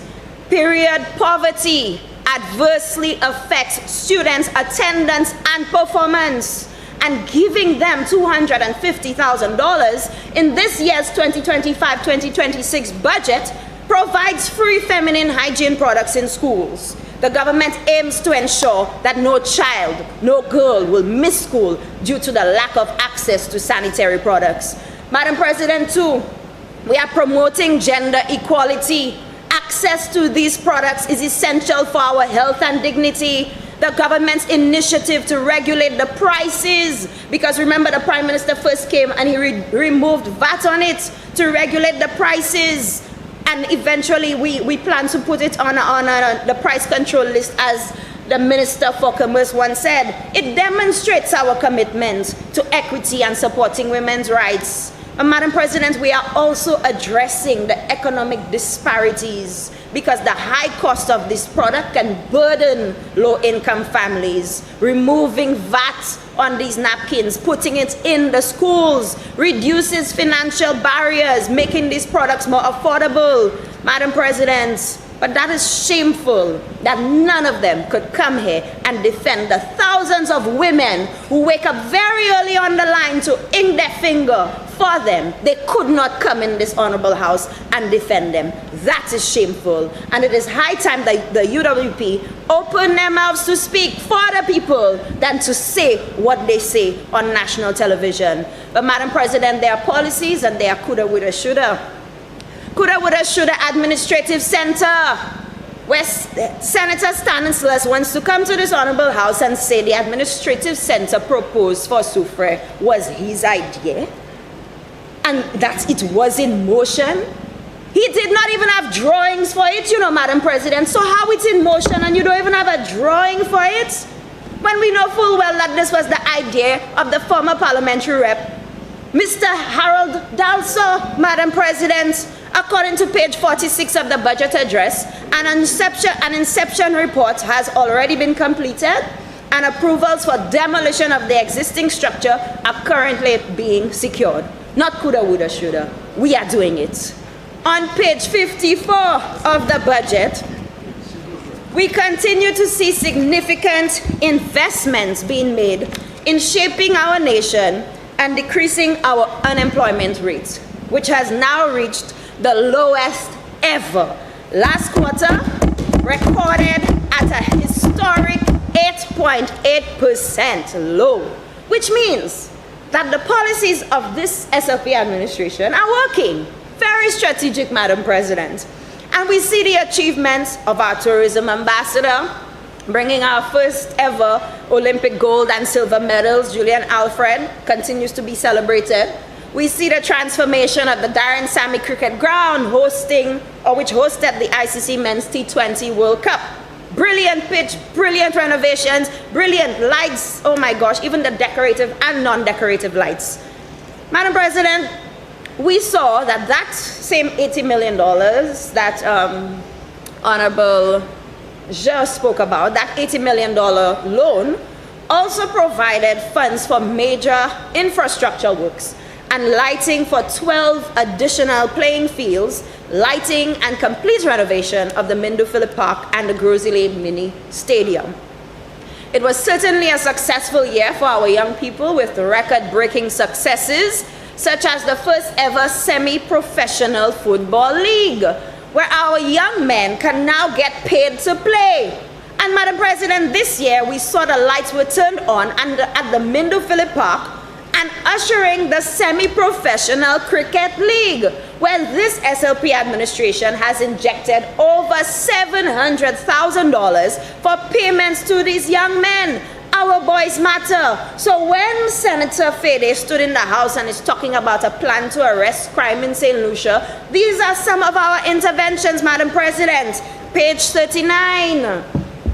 This Labour Party government will construct, and we're speaking of crime, the halls of justice, and has already cleared the area for the halls of justice, which will have 15 courtrooms, chambers for 9 judges, 9 magistrates, offices for court masters and the coroner's court, lawyers' lounge, and space for the Bar Association's secretariat, Senator Lee, along with the library.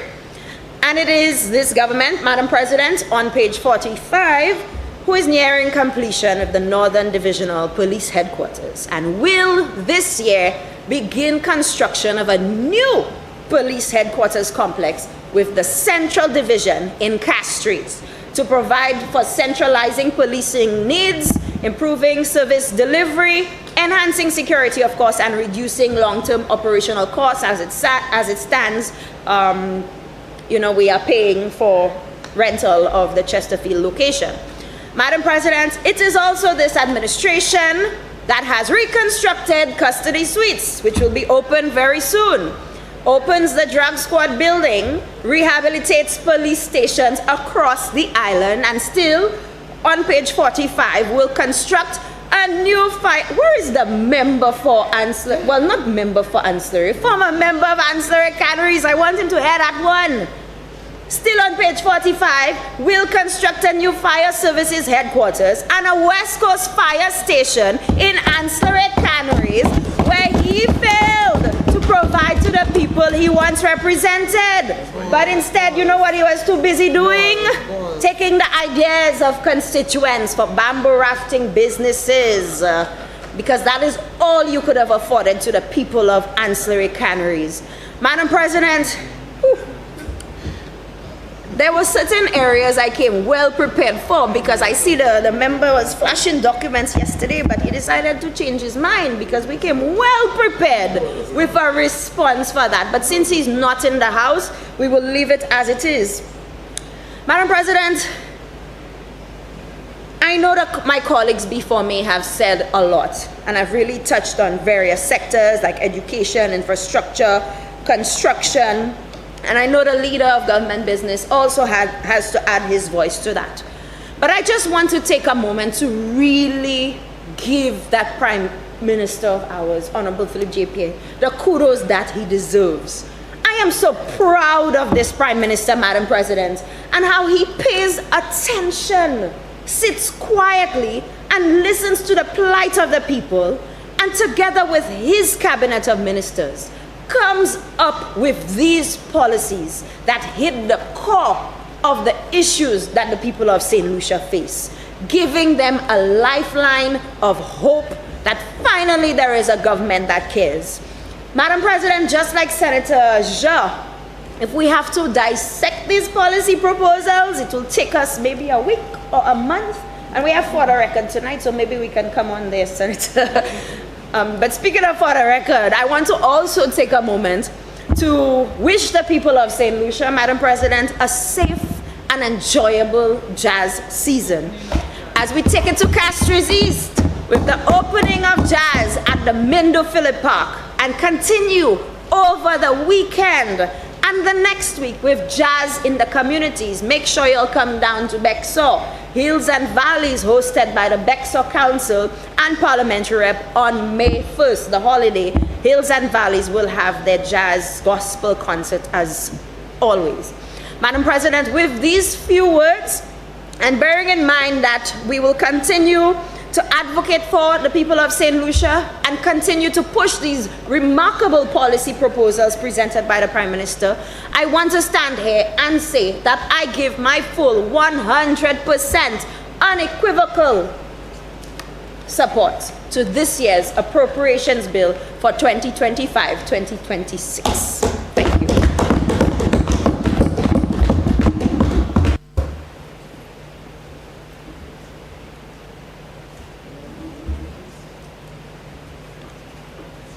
Honorable Leader of Government Business. Thank you, Madam President. It has been a first time in a long time, Madam President, that I stand to rebut in any debate in this chamber. And I'm a little disappointed. In as much as the opposition usually gives me quite a lot to rebut and quite a lot to respond to, this is a budget debate, and we have had 3 of them since we came into government. And this year, or this cycle, it was disappointing that as a government, we came in here and presented the policy debates, the arguments, the government, the independent senators. But the opposition seemed extremely flat, Mr. Deputy, flat, demotivated, and really uninspiring. In fact, I had to listen so attentively to try to find anything that was of substance that merited a response. However, in their true style and approach, there are a number of statements that were made and utterances, Mr. Deputy, that I think I would like to respond to. So first of all, before I move on, I want to join the President of the Senate and the rest of us in this chamber in extending condolences to the Deputy Clerk, our good and capable, hardworking Deputy Clerk, Ms. Sharon Montoute, on the passing of her dad.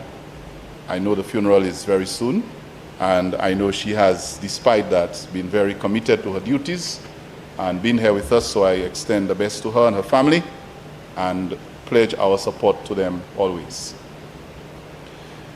Mr. Deputy President, for the most part of this debate, the opposition seemed to be fishing around to find something to oppose and to criticize.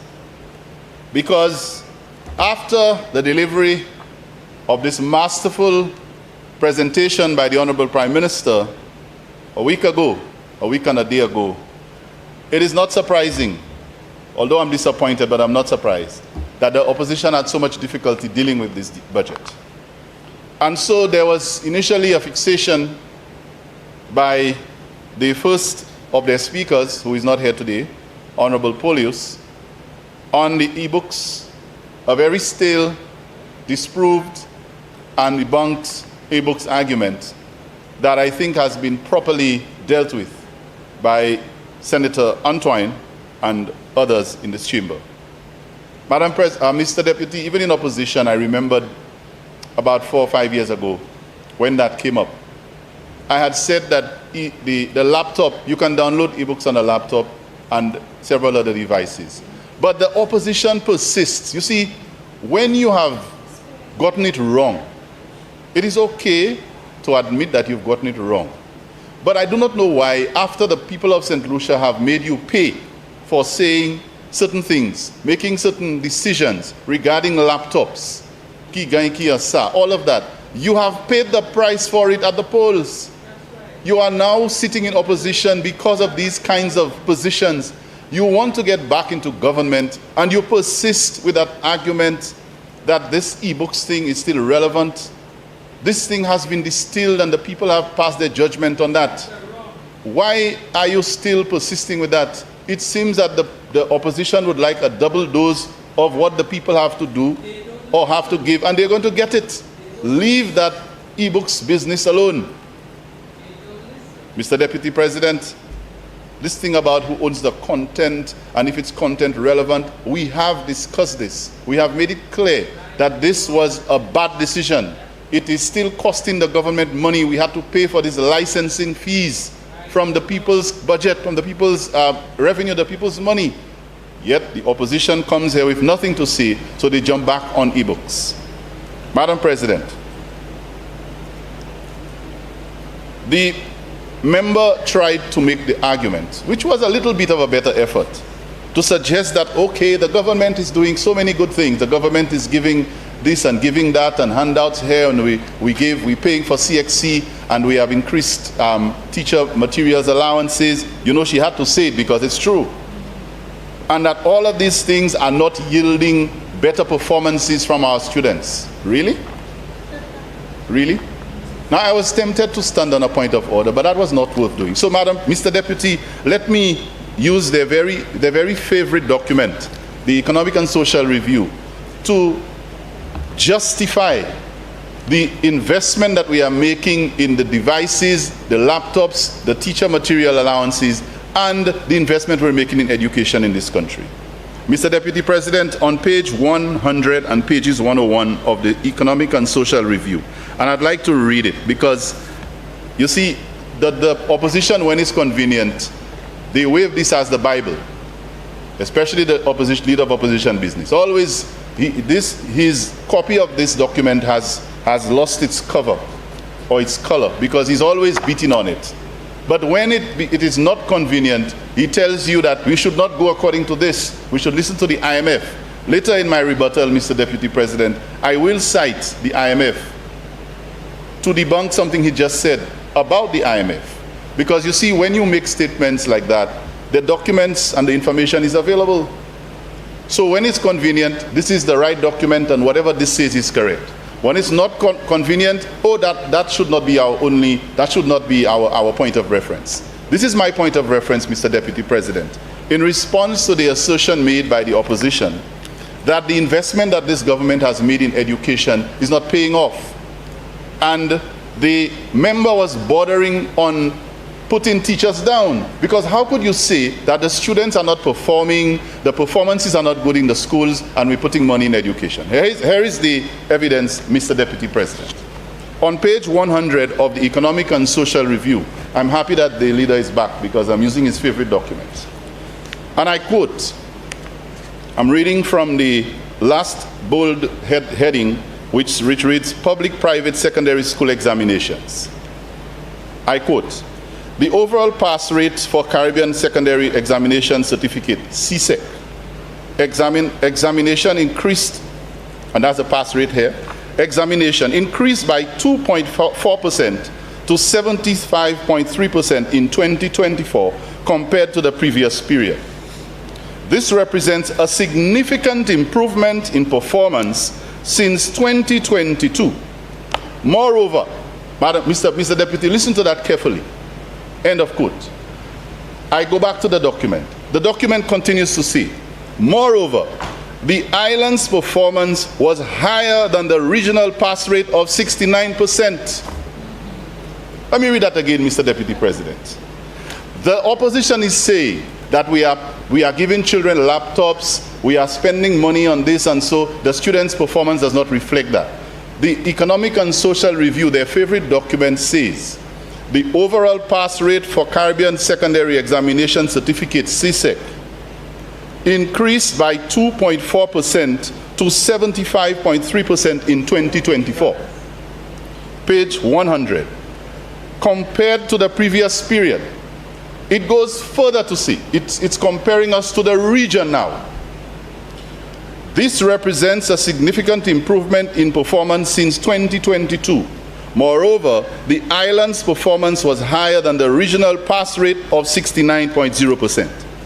Mr. Deputy President, you know what that means? We in St. Lucia, our students are performing above the regional average in this territory. Nous avons fait plus meilleur passé Trinidad, Guyana, et toutes les autres là. Pass rate nous là, on mettait tous ces pays ensemble. Et qu'on prend average là. Average c'est ici, c'est 70, 65.3. Plus haut parce que 75%. Là, regardez l'Est Caraïbe là, c'est 69. Now I said it in both English and Creole, so that the opposition can understand it. Because it is really unfortunate that an educator, a renowned quote-unquote experienced educator, can attempt to say something about examinations when the results are available for everyone to see. Mr. Deputy President, if I may go to page 101, I go further. If you thought it was only in CSEC, let us go to the higher level and look at post-secondary education, what we refer to as SKIP or A-level. And I read again, page 101. The overall pass rate for Caribbean Advanced Primary Examination, KIP, 2024 was recorded at 96.98%, compared to 94.87% in 2023. In line with overall increases, the pass rate for both males and females increased to 96.7% and 97.1% respectively for the period. Mr. Deputy President, this is showing clearly that our students at both secondary and post-secondary level are showing the benefits of the investment that we are making in the education. And the opposition has no basis for criticizing that investment. Madam President, the member mentioned a letter from the Cuban students to suggest that the students are suffering because they can't criticize what we're doing for the local students. We have disproved that. So they now jump overseas. They're looking for children all over the country, all over the world, to suggest that the government is not caring for our students and try to make it seem as if our students abroad are suffering. Well, Mr. Deputy, I am pleased to inform this chamber that we have discussed the welfare of the students not only in Cuba but Morocco, Taiwan and elsewhere in the Cabinet of Ministers before. I am not at liberty to disclose the details because it's cabinet business, but I can say that much, that the Minister for Education has put in place interventions to assist our students abroad. Not just in Cuba, but all our students in universities and colleges outside of St. Lucia. Now, The member was boasting about a former minister, the former minister for education. If the former minister for education had done so well as a minister and as an MP, why is Honorable Jeremiah Norbert sitting in the chair?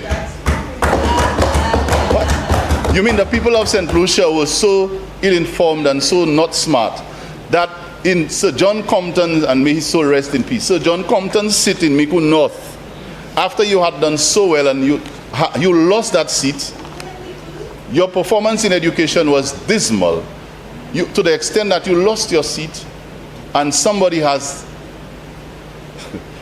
can come to this chamber and defend that person. You know what? That particular individual, I don't even think she needs them to defend her because she has moved on. But let's leave that alone.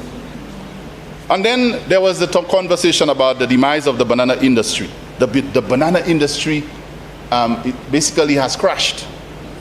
Madam President, it was not under the Labour Party that Winfresh was closed. We didn't cause that. Who was on the board? It did not close under our watch. Bananas to France was not under us. But you know, people want company. Failure always likes company. And misery. Yeah, it's misery that likes company.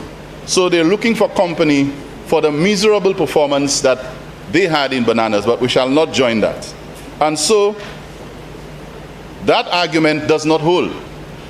And it was very sad, Mr. Deputy President, yesterday, that the Senator Polius, maybe a little bit politically naive, allowed the leader of opposition business, Senator Fede, to basically take half of her time, her presentation time, to try to elucidate what she was trying to say that was not getting across.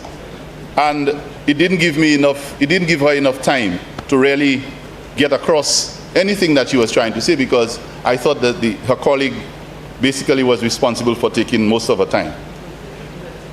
I hope she learns the next time. Now, Madam President, and by the way, I think the Senator is competent enough to speak for herself. Now, Madam President, this sensitive issue, I call it a sensitive issue because it is so distasteful that I didn't even want to speak about it.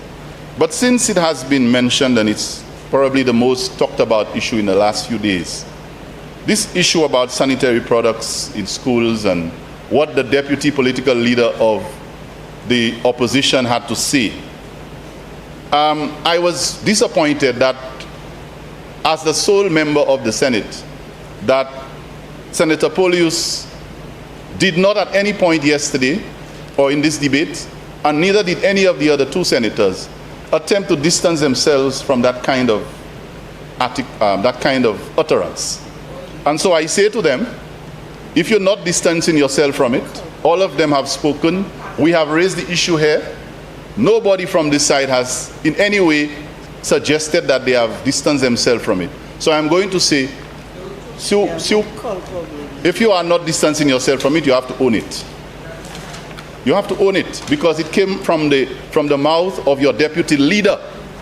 And it is disappointing that the opposition at this stage is quiet about something that the entire country is disappointed and clamoring about.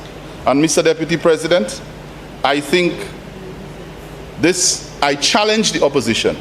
I challenge them, the two members seated across the table. At some point, it is incumbent upon them to publicly distance themselves and apologize to the people of St. Lucia and the girls and the mothers and the females and the teachers in the schools and all of the persons who are going to be responsible for making sure that our girls do not feel embarrassed and do not have to deal with these issues for what their leader said. And in case someone believes that this is an indication that we are at a low because we are helping girls in schools with feminine products, do you know, Mr. Deputy President, that the two gentlemen, the two members over there, have been former ministers, so I'm sure they've traveled business class, because we know about the traveling of the previous government. When you travel business class, in many cases, do you know that in business class, feminine napkins are made available among some of the amenities that are there for you to it's And do you know what that means? It doesn't. You believe people traveling business class are looked upon as non-entities, as they sometimes say, or that it's because you're so poor that you can't afford it? It's a signal that people understand the necessity of these things, and that there are times then in emergency cases that they may become necessary. And if they can be put in business class for aristocrats and people who can afford it, why can't they be made available to children in schools? What is so wrong about that? But I wanted to throw that dimension to erase the notion that is because our country is so poor and things are so bad that we are now putting this thing in place. It has nothing to do with that. It's about the dignity of the children and the people of this country. Mr. Deputy President, I want to respond to a few more constructive arguments that were raised by the independents, yourself included. I do welcome the acknowledgement that our tourism industry is moving away from the more exploitive to the more participative model. I think that is true, and this is reflective of our philosophy as a government to make sure that St. Lucians own more and participate more in the tourism industry. This is why we have introduced the Tourism Development Bill that regulates incentives to basically do that much. And we have also beefed up and reorganized the Community Tourism Agency and the Community Tourism Program. Mr. Deputy President, the comment was made that there is a focus on luxury and high-end type lucrative markets. It is true that St. Lucia is essentially a luxury and high-end destination and attracts that kind of clientele. That in itself is not that bad, because it means these people have more money and they spend more money. However, I believe that that market is lucrative and we should continue to attract it. But the issue with the incentivizing or increasing the corporate type and accommodation for conferences and so on, and mentioning having a convention center is welcome. And that is true that we do not have anywhere in this country, especially in the South, where you can host large events. And I believe that this argument has some merit. However, Mr. Deputy, I want to tell you that the Community Tourism Initiative is bridging the gap between what we call the 5-star and top-end hotels to the more 3-star and family-type accommodation. In fact, this is why we have changed the incentives regime to incentivize more people, especially St. Lucians, who are willing to invest in 3-star and below accommodation, so that it becomes more affordable and we don't look like a destination that is only dealing with people who have big money, quote unquote. Mr. Deputy President, there was also a suggestion made about independent restaurants. And only last night when we launched and opened the, what is it called, The View?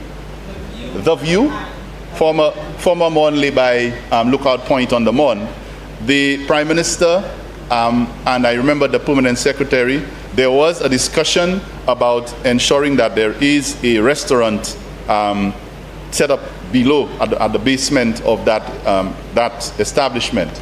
And we have, through the TDA, incentivized more independent restaurants being open in this country. So I think that suggestion was well placed and well received. And as my last colleague, Senator Jawahir, said, we are a government that listens. When people come forward and constructive suggestions are made, we'll listen. We're not afraid to say we got it wrong and we're going to fix it. So the independent restaurant issue is real on our table, and we will continue to incentivize this. You would have heard of the gastronomy experience in the South. These types of business establishments are getting more incentives under the TDA, so that we can push the idea of a taste of St. Lucia and a more authentic experience in St. Lucia. Under the arts component, it is true that from last year's Jazz Festival, Mr. Deputy, you would notice that our Jazz Festival is no longer Jazz, St. Lucia Jazz. It's St. Lucia Jazz and Arts. We have given strong focus to the arts component. We have Art in the City. Last year we had a number of local artists, and when I say artists, I mean arts people, not just gospel performers. We had a local filmmakers. I'm sure you would have heard about Mathurin Emmanuel, as well as Kendall Hippolyte's brother, Kendall John's brother, I forgot his first name. They have the documentary on the wildlife, and a number of other local productions that the artists have put together that will be showcased along with the Jazz Festival to give them more visibility. And I believe that this is just the start. We are going to continue to do so. Public beaches was raised, and that is so very true. It is very true that there are certain places, and the Prime Minister made a joke about it last night, saying people came to a particular establishment, and when they asked, where can I go to use the washroom? Somebody kept saying there, and there meant going into the bush. And that is not what we want when our people and visitors are recreating on our beaches and public spaces. And that is why, Mr. Deputy President, we had the opening of that place last night. That's exactly what it's doing. And there are a number of other beach parks that we have actually put up in areas around the country. Just recently we had one in Buckeye, we had one in on the west coast in, I forgot the name of the area, but it's on the west coast between Anselva. I'm sorry, I can't remember the place. But we, and as well as the south, we are working with the NCA to ensure, I said on the west coast, I can't remember the name, so I don't want to get it wrong. We are working with we are working with the NCA, Mr. Deputy, to ensure that all of our recreational and beach spaces have proper facilities for people who decide to recreate. And that is why we have recruited 68 beach rangers through the NCA in collaboration with the Royal St. Lucia Police Force to help us to deal with that particular issue. There was an argument also about environmentally resilient airports. That is true. If you look at the water level, these airports are, both of our airports are not very high above sea level. And any major disaster can really cause problems, both UNORA and VG. And under the UBEC and the Blue Bonds concept, we are working on getting funding to be able to do exactly what the independent senator was suggesting. So when you hear some positive criticism, Mr. Deputy, you can almost see where the wisdom is in what is being said and how our government is aligned with that kind of thinking, even if some of those things have not been done in its totality, but it is consistent with where we're going. And that is why I have no fear in addressing them when I stand up in this chamber, because it is a government that is moving in the right direction, that is in a position to respond to this kind of constructive criticism and constructive objective or alternative. So, Mr. Deputy President, there was also an issue raised with the alien landholding license, and I think you might have raised that. You are now in the chair, but in your other capacity, I think that it was raised by the independents, and how it affects the ease of doing business.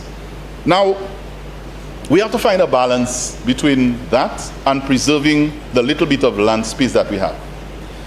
It is okay to encourage other nationals to become landowners in St. Lucia, but it cannot be a vitae kind of, or free-for-all kind of approach.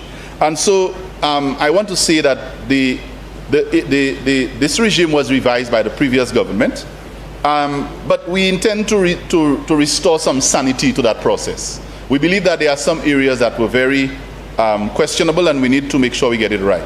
And but however, Mr. Deputy President, we will not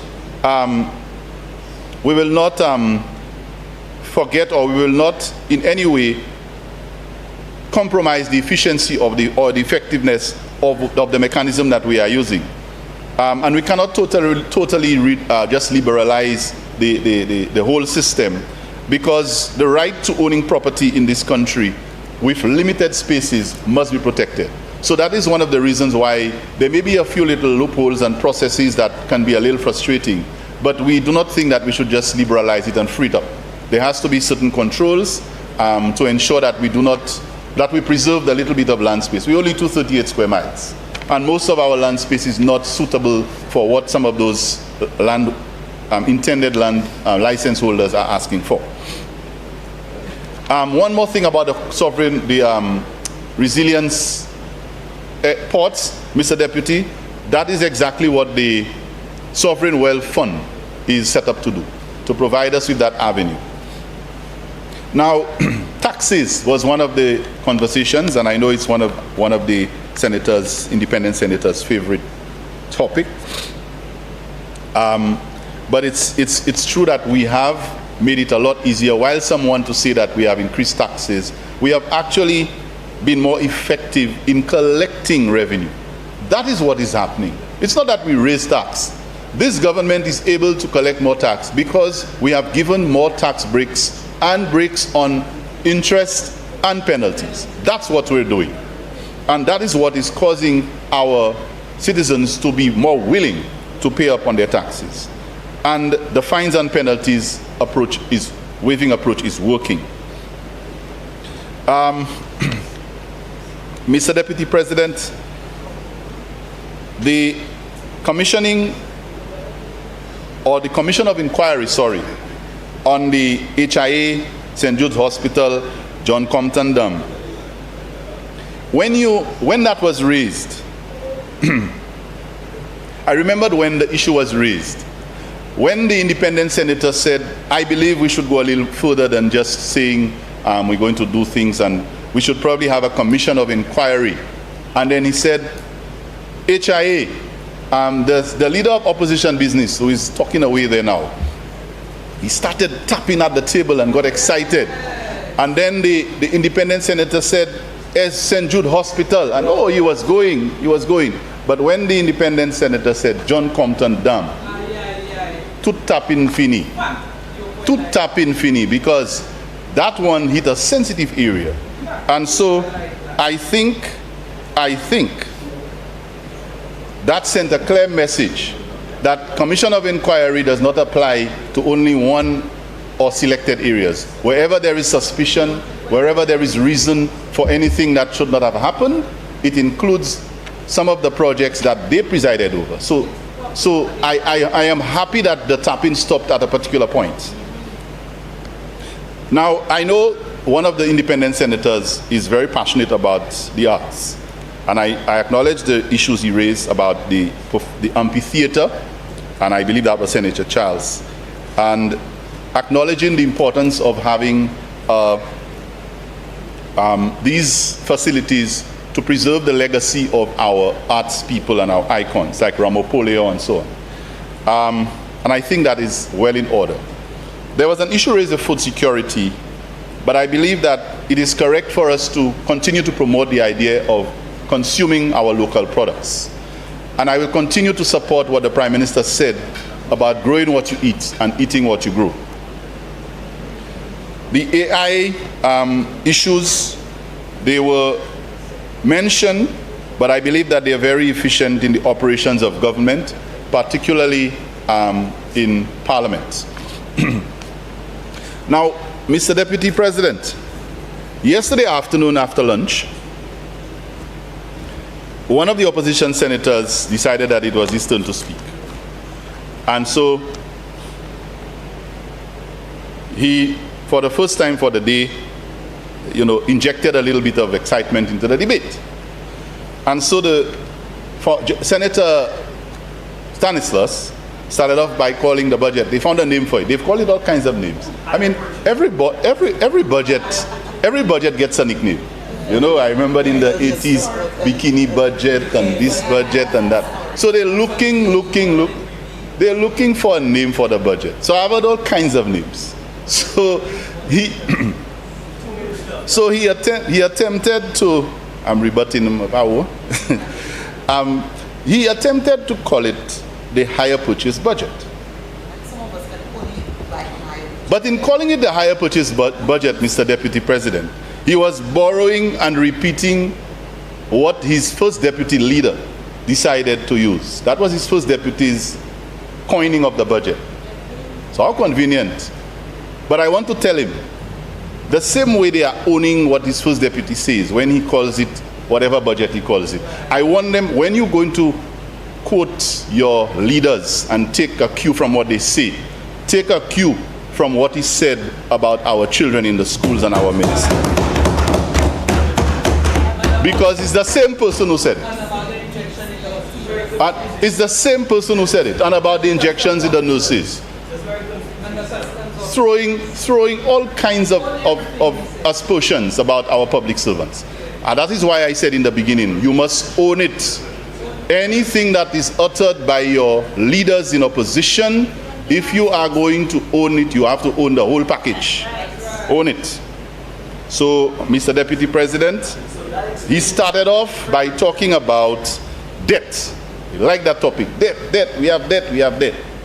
Mr. Deputy President, may I remind this chamber that this government inherited a 95% debt to GDP ratio when we entered, and it is in the records.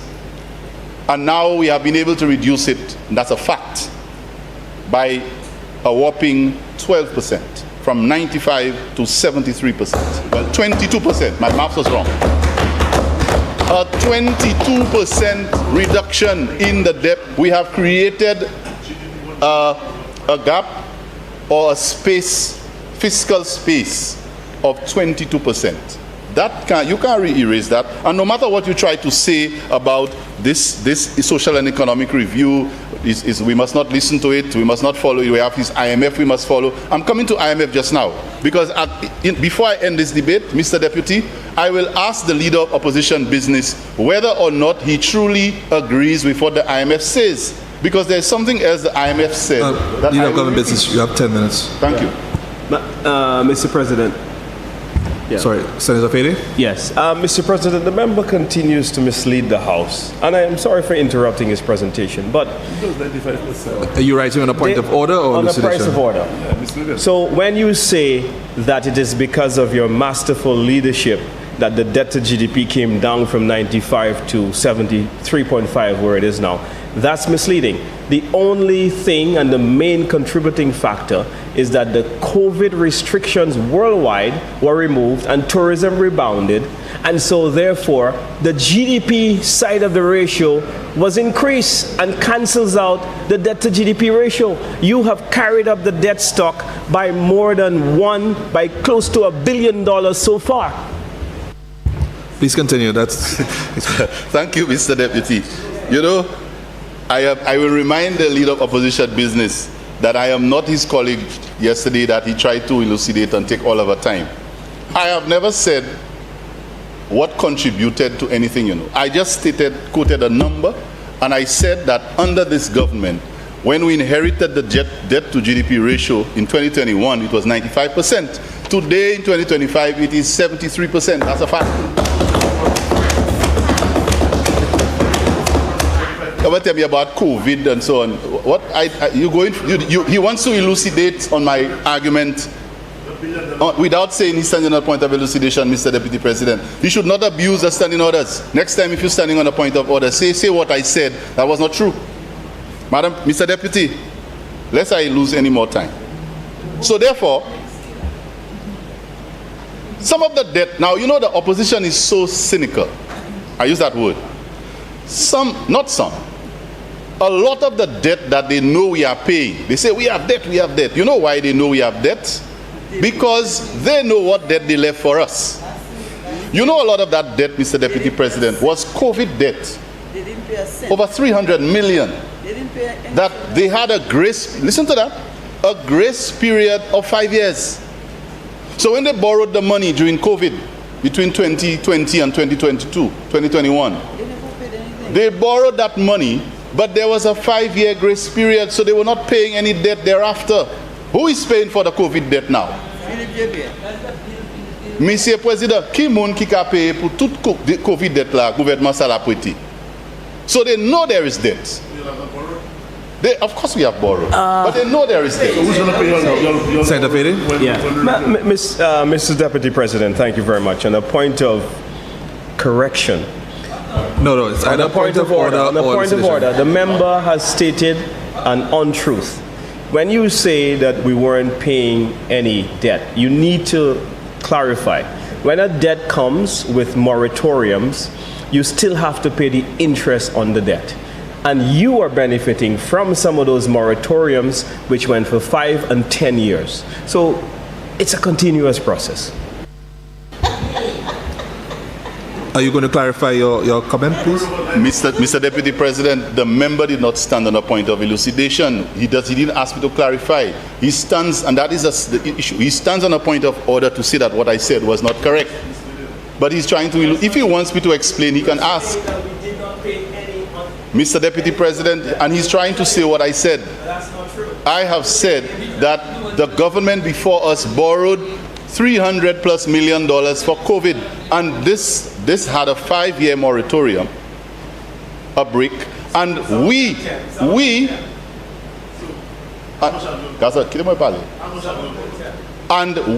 have to pay that debt. All I'm saying, Mr. Deputy, is that they are aware that we have debt because they incurred it. Let me move on, Mr. Deputy. Mr. Deputy President, the opposition says that we say we have flights and we have numbers, but the flights are coming in empty. I think I heard that from the other chamber as well. Mr. Deputy President, you know why, while they're saying that the flights are coming in empty and we have, the numbers are not really what they say, their leader is expanding his hotel. Did we know that? Their leader is to the extent that he has even requested incentives. And we have to tell him, go and get DCA approval. So if things are so bad, why are you expanding your business? I'm rising on a point of order, Mr. President. Yes. Mr. President, I happen to know the leader... Sorry, one person on the feet at a time, please. Yeah. Please. I happen to know the leader of the opposition very, very well. He's not expanding his hotel. That is an untruth. The man is doing renovations at his property. Stop spreading lies about the leader of the opposition to the people of St. Lucia. All he has done is upgrade his property, renovate his property. He's not expanding. That's a semantic difference, but please continue. Thank you, Mr. Deputy. Thank you so much, Mr. Deputy. He just fixed it nicely. Yeah, what is he doing? Upgrading. He's expanding. He's upgrading. Okay, he's upgrading. Is that it? He's upgrading. Okay. So semantics. He's upgrading. So see by Telma movie. Said Nupani Moon. Why am I being heckled, Mr. Deputy? I need some protection. I'm being heckled. Mr. Deputy, I hope in your discretion you will understand what happens to my time. Okay. This order, please. Thank you. Order, please. Continue. Thank you, Mr. Deputy. We have some order. So things are so bad. By Telma Move, Nupani Epi Lidaika. What's the word? Upgrade. Upgrade by movie. Okay. Mr. Deputy President, may I continue? So, the 10-year passports, we got through that. You have 5 minutes. Very well. I will complete. Electioneering. That I'm still on, because you see, after Senator Stanislas, there wasn't much to rebut. So I'm well within my time. There wasn't much to rebut after him. So electioneering. You know why he's saying that, Mr. Deputy President? They have felt the vibe from the people after this budget. They have seen the response of St. Lucians after the Prime Minister's speech, and they know what's coming. They know what's coming. That's why they're jumping up and down. Electioneering, and a manifesto budget. They know what is coming. So you vote for, Mr. Deputy. So let me just wrap up, Mr. Deputy President. You know, when the leader of opposition business, all of yesterday, avoiding the chair, not in the chamber, I was wondering what's going on with the leader. He's not going to speak. This morning, he finally decided to speak. And he had all this pomp, and I was so ready, thinking that, he's going to come and really... Mr. Deputy, that's one of the worst and weakest and least energetic performances I've seen from the leader. I don't know why. And let me not speculate. So, Mr. Deputy, He didn't even go to his favorite topic of CIP. I don't know why. He went to try to do his usual, selected a table, presented an argument that shows an increase in inflation. But that same table was showing a pattern of a trend of decline, because that same table in the same section on page 125, where he was trying to show there's inflation, it showed that there had been a steady decline, 2022 of 6.4%, 2023 of 4.5%, 2024 of minus 0.5%. Now, I was a math teacher.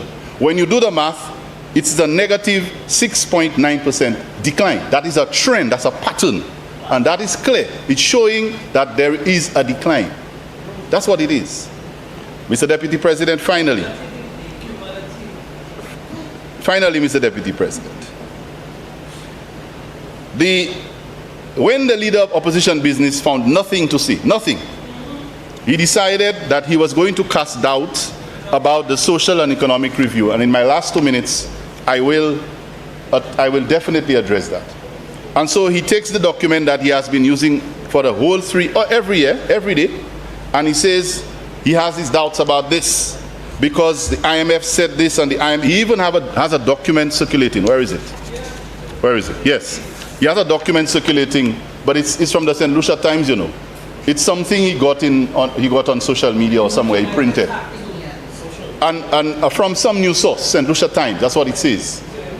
Yeah, St. Lucia Times. It's a news source. So he's quoting a news source's opinion. However, let me quote from an IMF document, and I will give you the information from the document. Do you know how old Mr. Deputy, excuse that.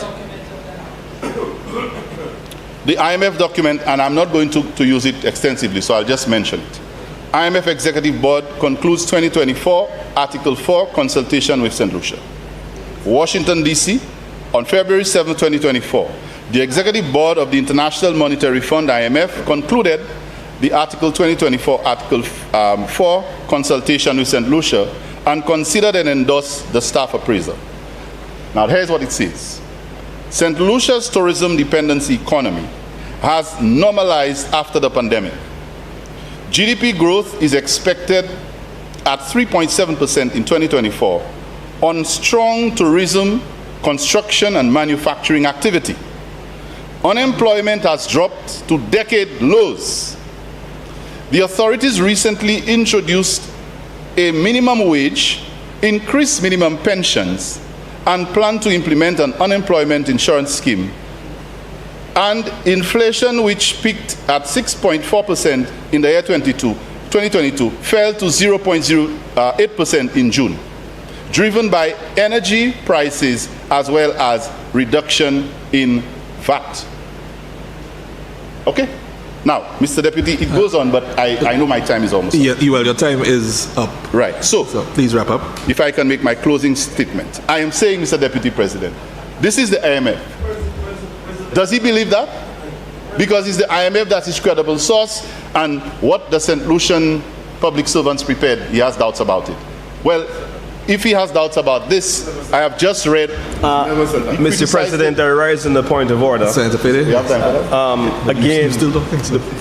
the member is telling an untruth. I never said I have doubts with what the public servants produce. Please do not misquote us. What I did say to you is that the IMF has made it pellucidly clear that the tourism statistics in St. Lucia is overstated. Your senior minister was on TV. He admitted that y'all are sending emails to people, and he will go back to the face-to-face interviews, and they will stop using tourism developments outside of the all-inclusive sector, which is not reliable. Your minister said that, and I can give you the news story. Or you don't know that too? Sorry. Yes, please address the chair. Will you give me time to respond to that, Mr. Yes. Deputy? Thank you. Mr. Deputy President, all of what he said is to make one point. I'm not getting tied up in the details. It's to make a point that he's casting doubt over what we are saying that the figures are showing. That's it. And who prepares the figures? Public servants. And so if his point of argument, if his point of argument is that the IMF is a more reliable and secure source, I just read something from that same IMF that says everything we've been saying today. So my question to the opposition, do you believe the IMF now? And if you do, then I have nothing more to say. So, Mr. Deputy President, I thank you for indulgence and allowing me my few seconds to respond. I thank all members for their contribution, and I look forward to this remarkable budget yielding the benefits that we have promised the people of St. Lucia. I thank you, Mr. Deputy President. Senators, the question is that the Appropriation 2025-2026 bill be read a second time. I now put the question. As many of that opinion say aye. Aye. As many of a contrary opinion say no. I think the ayes have it. The ayes have it. An act to provide for the services of the State of St. Lucia for the year ending on the 31st day of March 2026. Sorry, Honorable Leader of Government Business. Thank you, Mr. Deputy President. Mr. Deputy President, since this is a money bill, I beg that we move to, I would beg to move that the Appropriation Bill 2025-2026 not be committed to committee stage under Standing Order 65, and that the Appropriations 2025-2026 bill be read a third time and passed. Senators, the question is that the Appropriation 2025-2026 bill be read a third time and passed. And I'll put the question. As many of that opinion say aye. Aye. As many of a contrary opinion say no. I think the ayes have it. The ayes have it.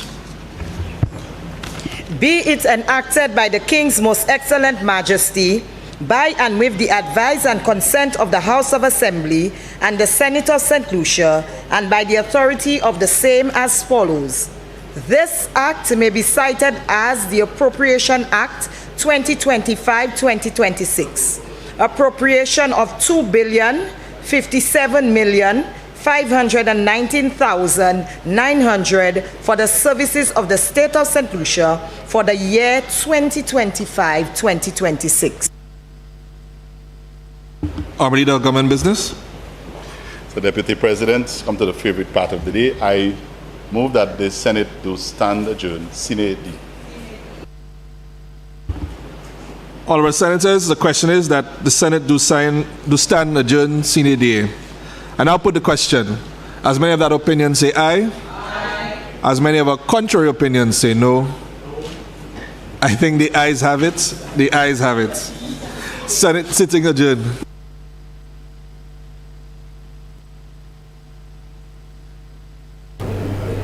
Well, we have come to the end of Senate's day 2 of the Senate sitting. It started yesterday, where some members spoke, some senators spoke, and of course it finished with today's session, where we heard from of course, at the start of the day, we heard from the President of the Senate, who made some announcements regarding the funeral or the passing of the father of the deputy clerk. Also, she also made a statement about the retirement of Judge Mario Michel and the Labor Day greetings. Of course, following her, we had Senator Alison Jean, who began the day's session, and of course with her presentation, and she did speak a lot about the budget and how the budget demonstrates sympathy for others. She also spoke to the electricity bill and many other matters concerned in the budget. She was followed by Senator Dominic Fede, and who of course declared that the budget as presented by the Prime Minister was nothing less than a manifesto, and he spoke a lot about the budget, the inflation, rather, the reflecting the situation, economic situation in St. Lucia, in being inflated, and there's a tremendous high debt. After Senator Dominic Fede, there was Senator Lisa Jawai, and of course, then followed by Senator Gubian Ferdinand, who did the rebuttal on many of the matters raised in the sitting today. Mukaidiki sa Jodian, c'était deuxième jour budget, ça c'est session Sénat là.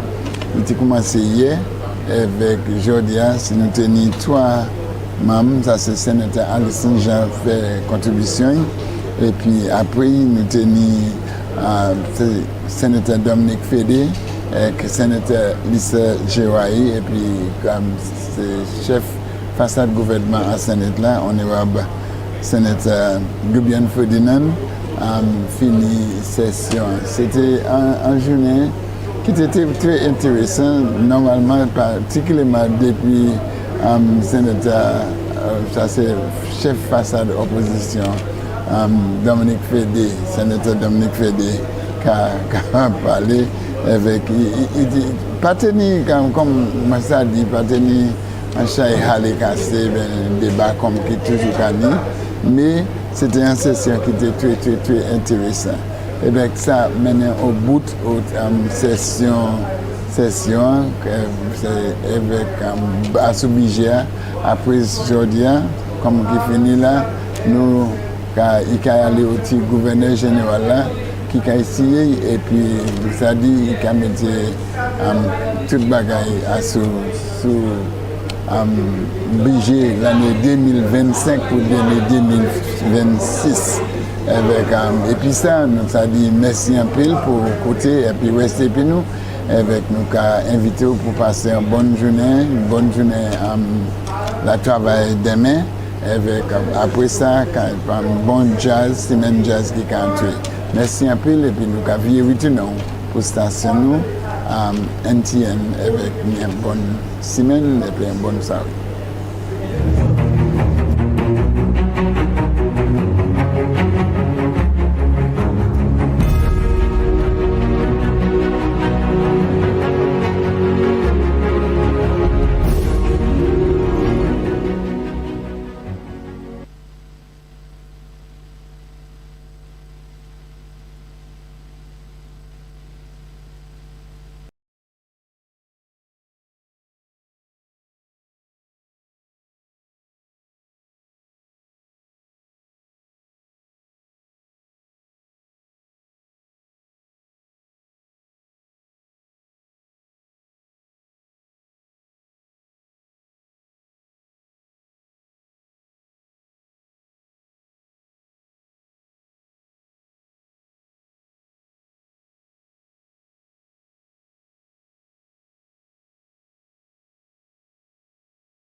In the years where we've had growth, Senator, given this fact, I'm asking you whether cumulatively is where you did your calculations to show that there is a net deficit of banana production from 2015 to the year 2024. I pose the question to the Senator. Fede. Yes, ma'am. Thank you very much. Thank you, ma'am. Very smart move. Senator Polius, before you proceed, I think there are some points of elucidation on the other side as well. Senator Jean. Madam President, it's a point of order. What is your point of order, Senator Jean? The leader of opposition business is quoting figures that related to other crops and not to bananas. So he needs to look at the table properly and follow the line. I know it's a little difficult because of the small font. Bananas is the first one on the crops. Bananas is the first one under the heading, subheading crops. That's correct. Thank you. So he's been, excuse me? Page 107. Table 3. So he read in June 2023, there was an overall uptick in domestic production and exports of bananas in 2024 amid a myriad of supply-side challenges encountered during the year. Using that quotation. There are variances. Okay, so I don't think that this is the thrust of the debate here, Madam President. No, I wanted you to respond to the point of order by Senator Jean. Okay, I wanted you to respond to that. Yes? Okay. Thank you. So I will move on, Madam President.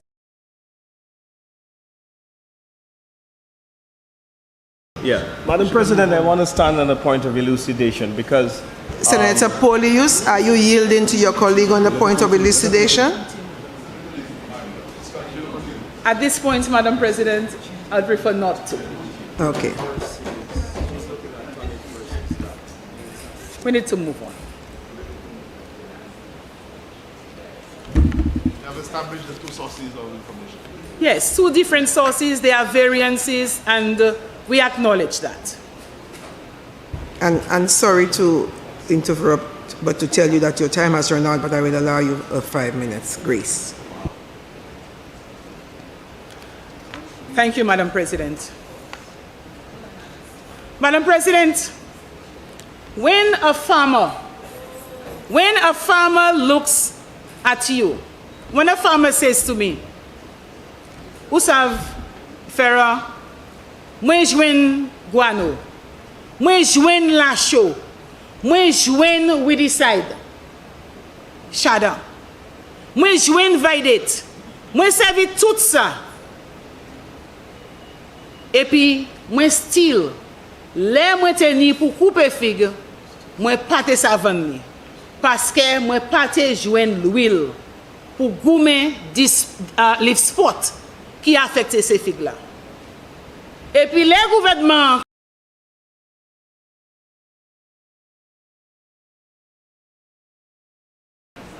ça pas assez. When a farmer can look at me and say that exactly fait moi pli la peine là faire compagnie dit moi yo pas acheter fig moi parce que fig moi ne li spot. Madam President, the challenges facing the banana industry are real. They are real. And we know that climate change, pests and diseases, poor quality, market pressures, these are some of the challenges, but we know that they are not insurmountable. What we are missing is the political will and the strategic approach, Madam President, needed to confront these challenges based on sound agricultural science rather than political expedience, Madam President. Madam President, the government proudly announces the distribution of inputs to farmers, but they conveniently omitted that these resources have been channeled through a lens of political expedience rather than agricultural necessity. Madam President, and I'm going to ask, what good is distributing fertilizer when the fundamental problem remains unaddressed? We need to be able to answer those questions and to deal with the situation. Where is the document, Madam President, outlining the strategic intervention that is needed to revitalize the banana industry? We want to be able to see what the policies are, what the strategic moves are in order to be able to revitalize the industry. Madam President, our farmers don't need more ceremonial handouts of inputs. They need a government that approaches this crisis with a clear vision, one that is accountable. They need the specific support, Madam President, to address the chronic problem that they face, and that is quality, Madam President. And you know what, Madam President? There is a link, some synergistic link between fruit quality and roads. Roads, there is a link. And the former administration, led by Honorable Alan Chasney, understood the synergistic link between quality fruits by farmers and access to good roads. And that is why millions were invested in road rehabilitation for better access, improved livelihoods, and higher quality of life for our rural communities, including the farmers. But to fool the farmers and to make political mileage, they mocked and derided those very investments in opposition, chanting, "People do it roads." But today, oh, how the tune has changed. You have your last grace minute, Senator. Thank you. Roads are going left, right, and center. Madam President, it is the hypocrisy of this Labour administration that we want to bring to the fore, Madam President. Now people are being served a full-course meal, road smoothie for breakfast, road pie for lunch, asphalt soup for dinner, concrete cake for dessert, and to top it all, Madam President, loose chips for a snack. And we are here to celebrate fooling the farmers.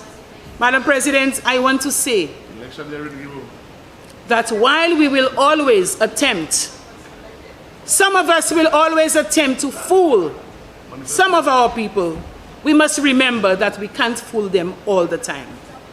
And the day of reckoning, when the day of reckoning comes, Madam President, our farmers, the people of St. Lucia, will send that crystal message at the polls. I thank you, Madam President.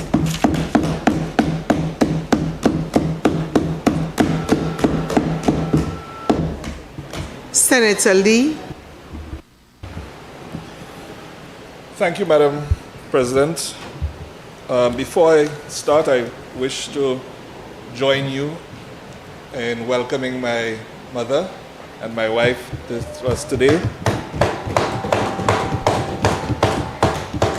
I want to publicly thank them for their support, their guidance, their wisdom, and putting up with me, when I'm perhaps not as present as I should be due to a myriad of other commitments. I also want to join you, Madam President and Leader of Government Business, in congratulating our Carifta team. I had the fortune of watching Ms. J.D. Emanuel's performance in both the 100 and the 200-meter races, and I think her confidence was really what stood out to me in the way she approached these races and took the victory in both the 100 and 200. And I think it speaks well of our future in the athletics field. I just hope that we can get some male athletes to come along, because it seems that all the performance thus far is on the female side.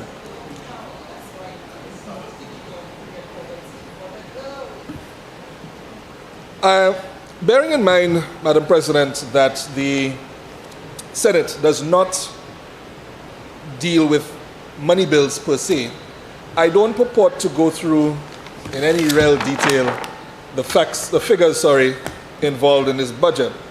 However, I would like as much as possible to examine some of the policy decisions I think that the government has taken, and also where I believe there is opportunity